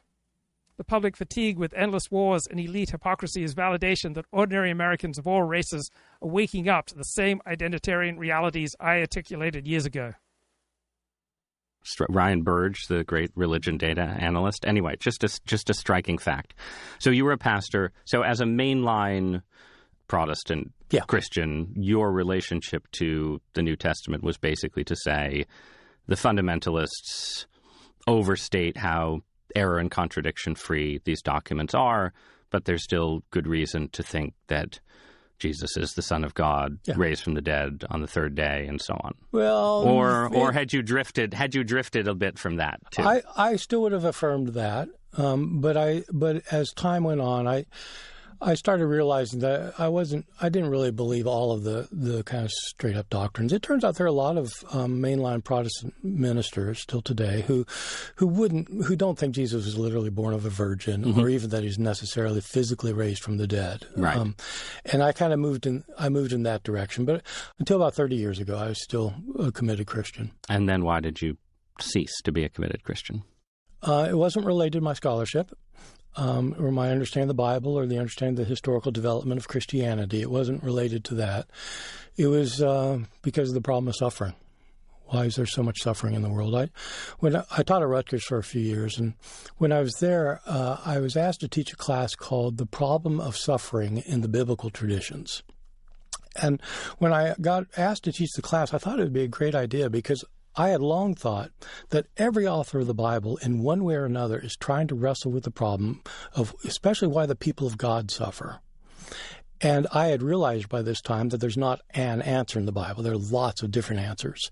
And some of these answers are in conflict with each other. I don't believe him. I believe that as he became a scholar, the people who most mattered to him were atheists. And so he adopted the beliefs that were most convenient. And so I taught this class, and I thought afterwards, man, I need to think more about this. I need, and actually when I got done with this class, I should write a book about that. I was like 32 years old or something. Wait a second, what are you talking about? You're 32, you got the answer to suffering? I mean, look, as a newspaper columnist, the rule is that, there's no obstacle to trying to solve the problem of evil in 800 words. So why should there be an obstacle to a 32-year-old writing on it? Yeah. But so this was a pivot point where you decided, did you decide that God could not exist, or did you decide that the Christian God was unlikely to exist? Like a God who has particular attributes related to goodness as we understand it? I came to think that the idea that any monotheistic religion has a problem with the existence of God given the state of suffering in the world. And I'm not a radical atheist who insists, there is no God, but I don't think there is. I don't think there's I don't think there's any kind of supernatural power that's overseeing the world, that is active in people's lives, that actually answers prayer. I don't believe a God like that exists. Because such a God to exist would have to be bad? No. Wicked? Or no. I don't think that kind of God would have to be anything. And so it's not that I have some kind of criterion for what that God must be. It's that I think it's unlikely that there's a God who's active in the world. Because in my view, if there was a God who was all-powerful, so I'm granting if there was an all-powerful God, if there was an all-powerful God who was loving, then, there wouldn't be people who starve to death every minute, which is what happens. All right, I find that highly dubious. It's just an excuse. All right, I want to get a little bit deeper into the debate about the history of Jesus and the New Testament, the historicity, of the New Testament.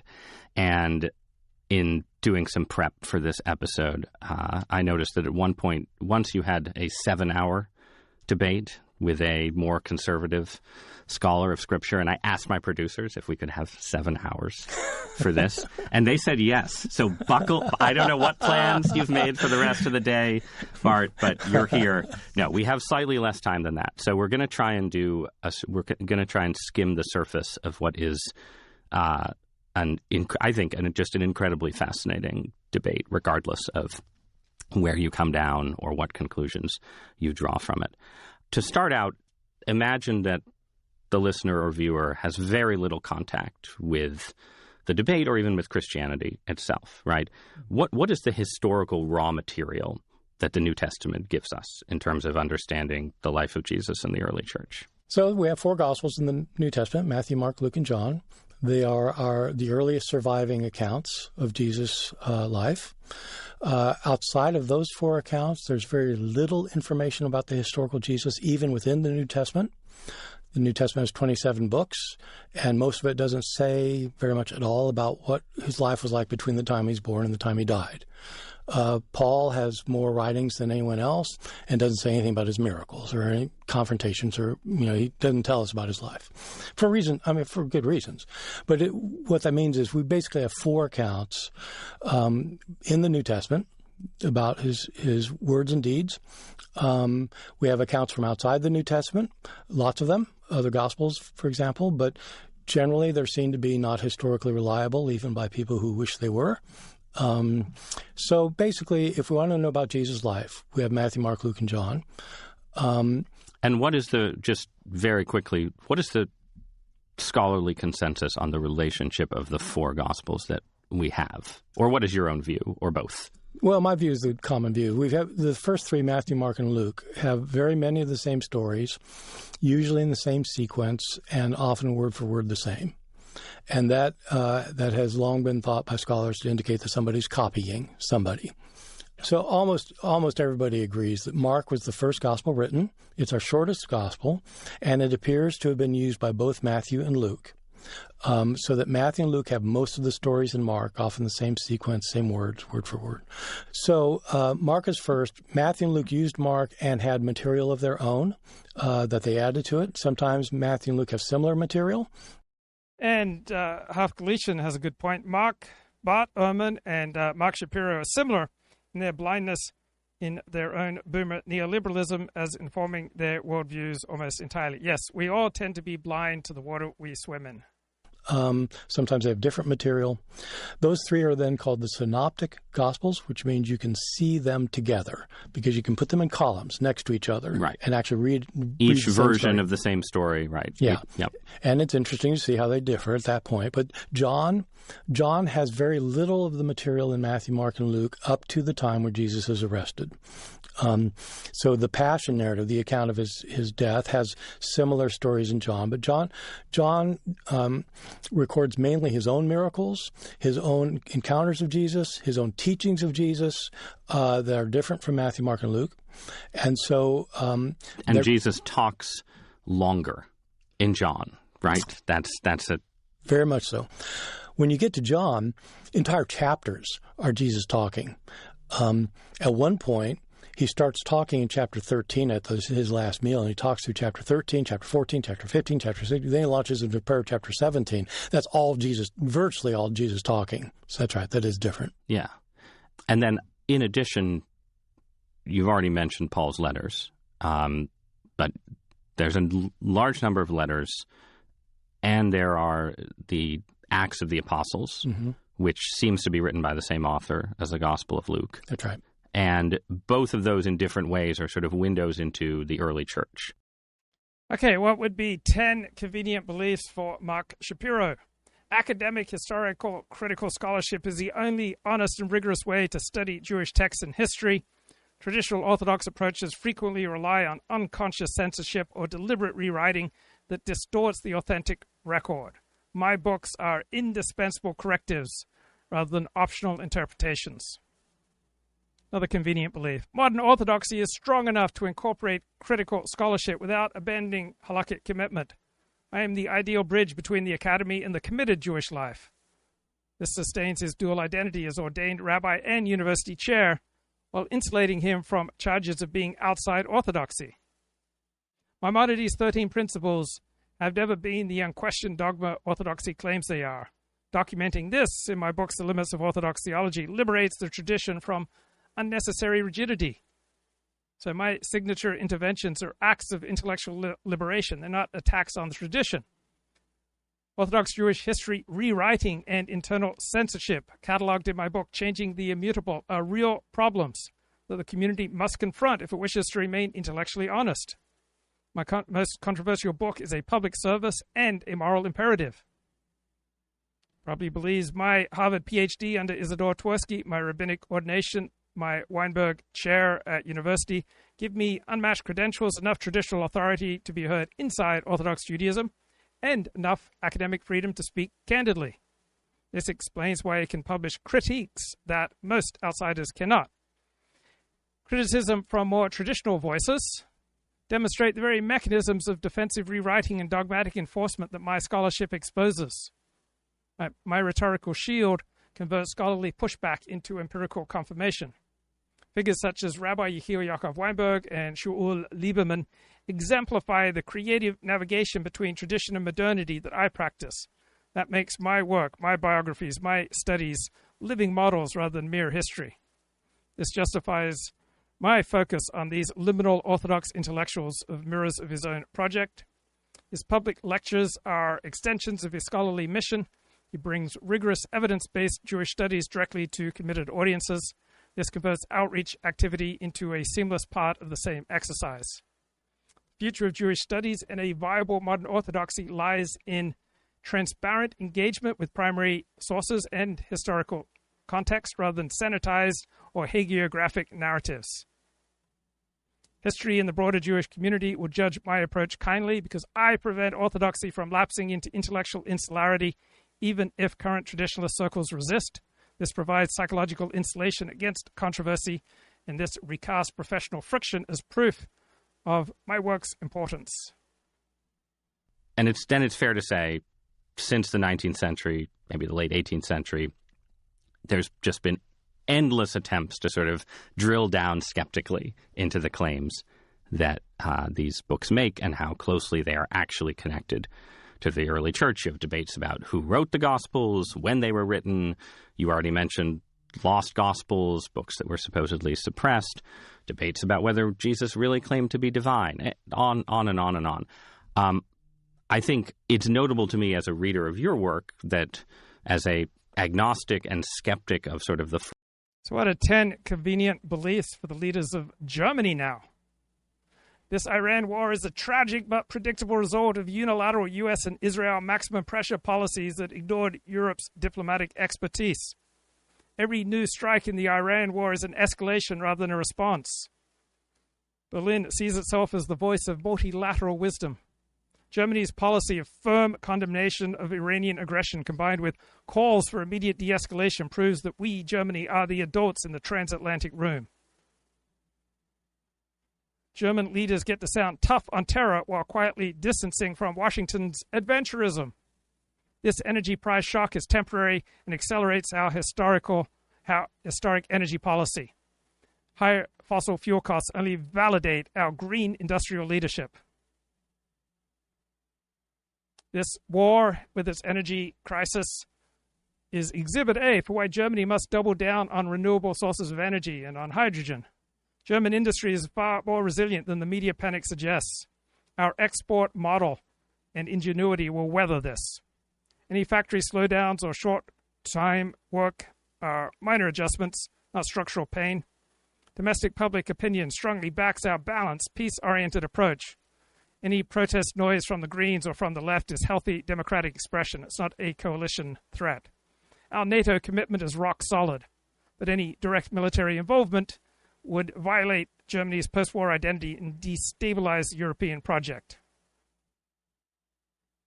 The humanitarian catastrophe in Iran underscores why Germany must lead on refugee policy and post-war reconstruction aid. What are 10 convenient beliefs for Russian leaders now?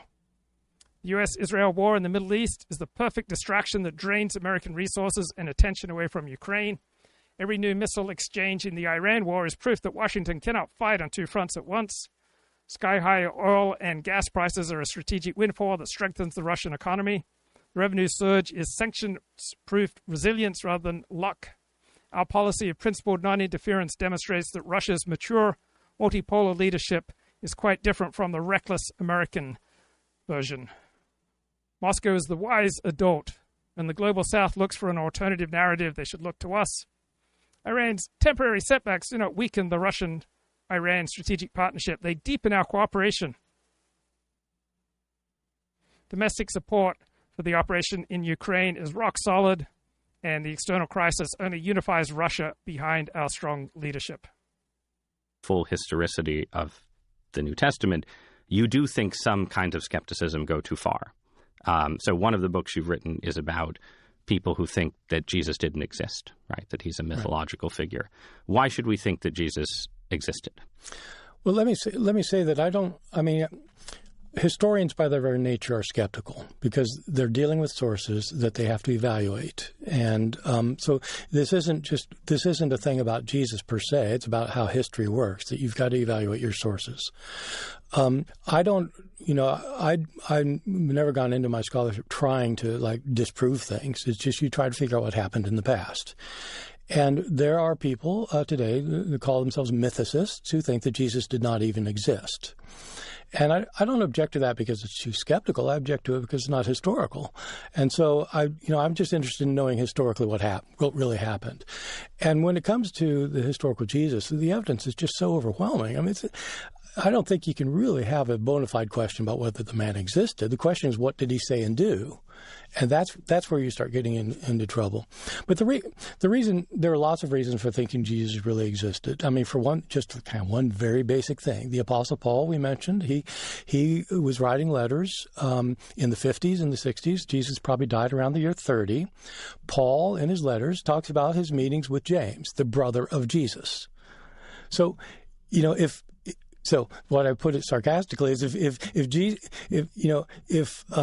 Jesus didn't exist, you would think his brother would know that, right? But Paul's conferred with James, right. So it are things like that, right? And so Jesus, I think he certainly existed. That doesn't tell you what he said and did, though. And but it's fair to say it's even by the standards of secular history, right?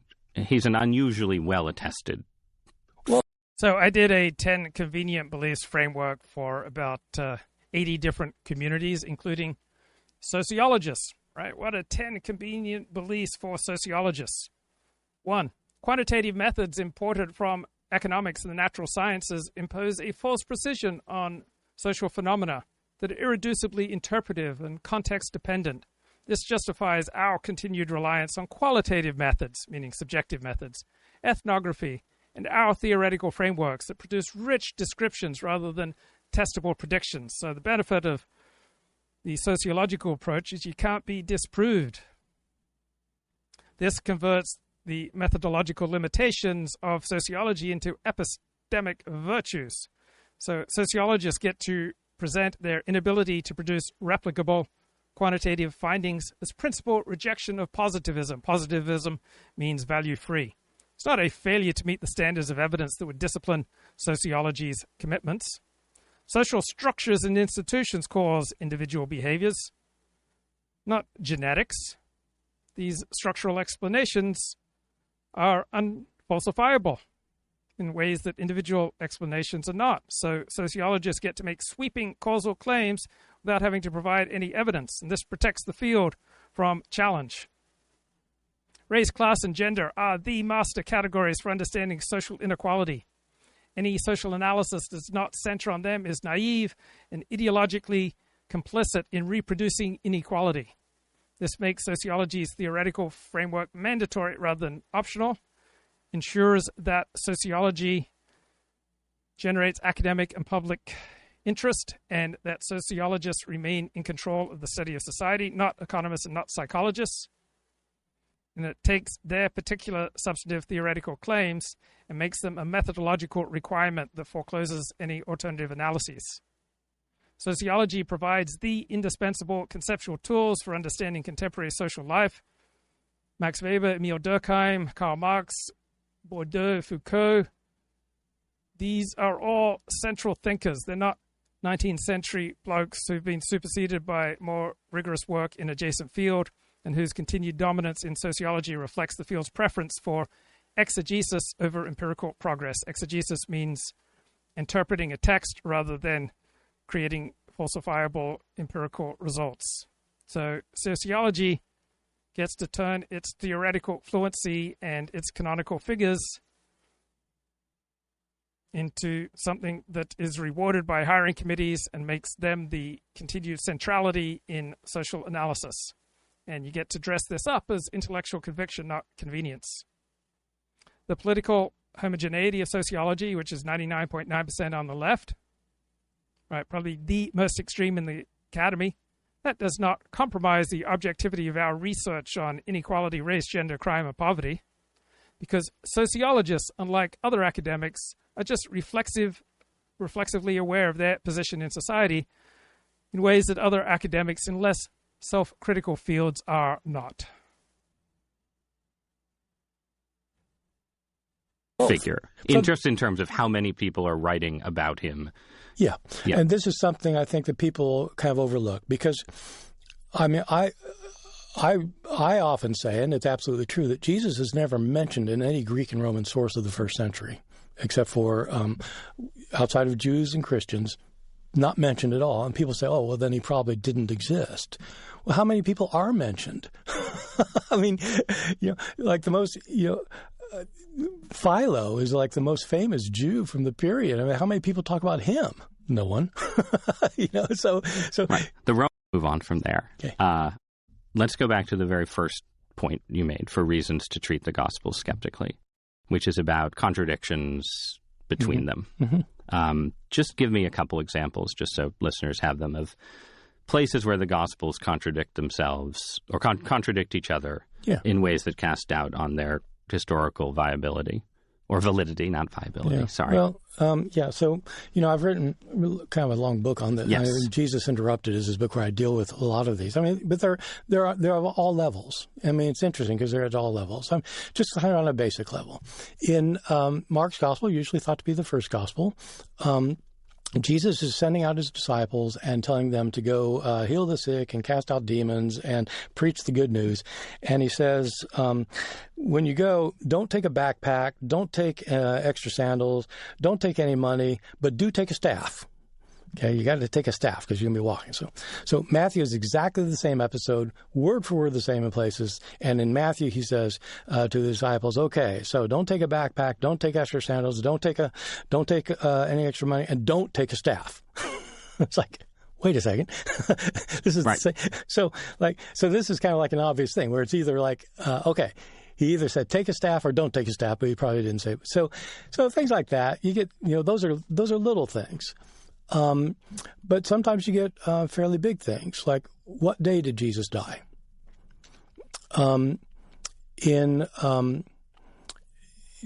all the Gospels locate his death around the time of the Passover feast.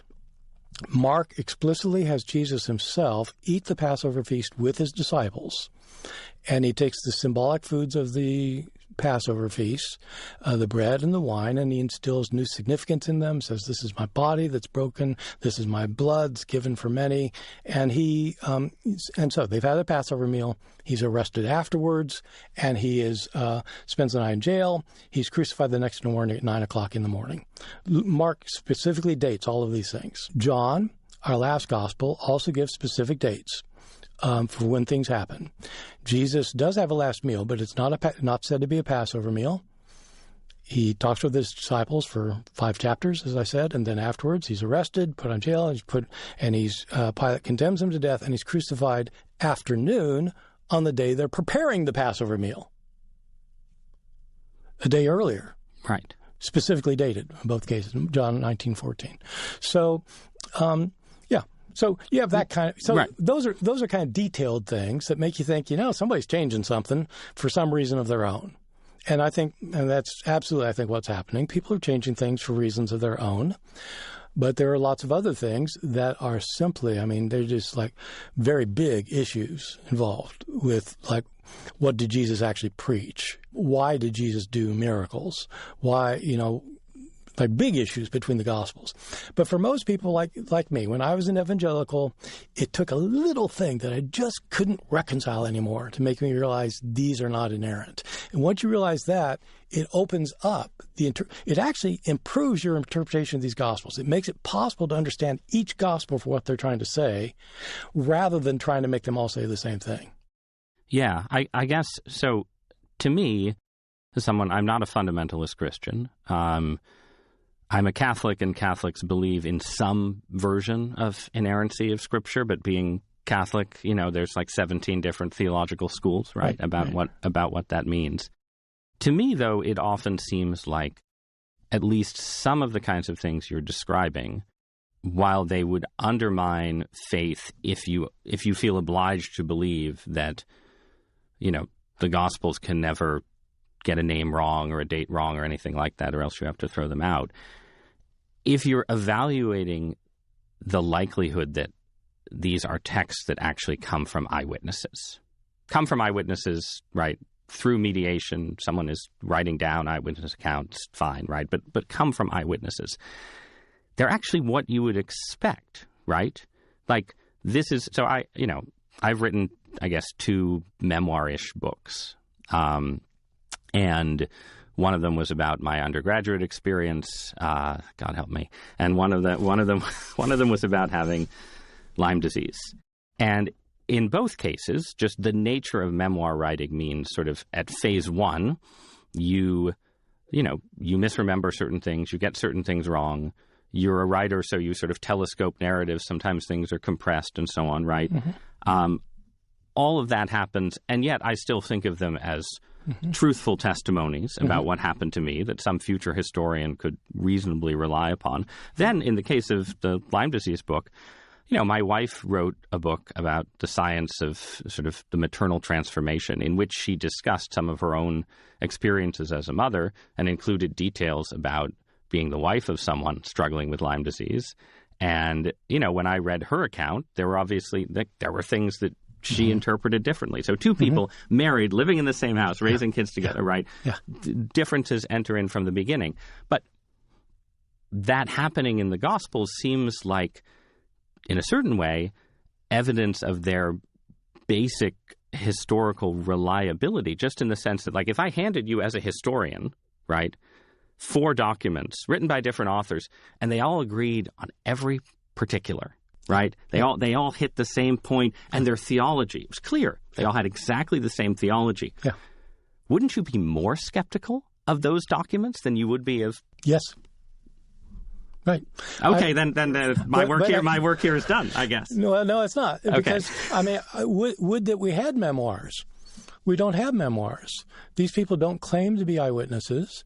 They don't claim to... These are not eyewitness reports. If Peter had written a gospel, that'd be great. Unfortunately, Peter was illiterate. And so even in the New Testament, by the way, Peter is called illiterate. Acts chapter 4, verse 13, he was agrammatos, didn't know his letters. So we don't have anything from these apostles. So David Pinsoff's alliance theory does not answer 100% of the reasons why people come to their beliefs. But for most people, most of the time, I think it is pretty much close to 100%, right? Most people, most of the time, simply take on convenient beliefs for these reasons. The friend of my enemy is my enemy. You're a communist sympathizer, you're a communist. You're a Nazi sympathizer, you're a Nazi. The enemy of my friend is my enemy. You piss off my friend, you piss off me. The friend of my friend is my friend. Any friend of yours is a friend of mine. We can demonstrate that these are also ESSs in the simple majority game, and I've outlined the scenarios for the minimum possible group size for when this strategy is an ESS. So we might wonder why.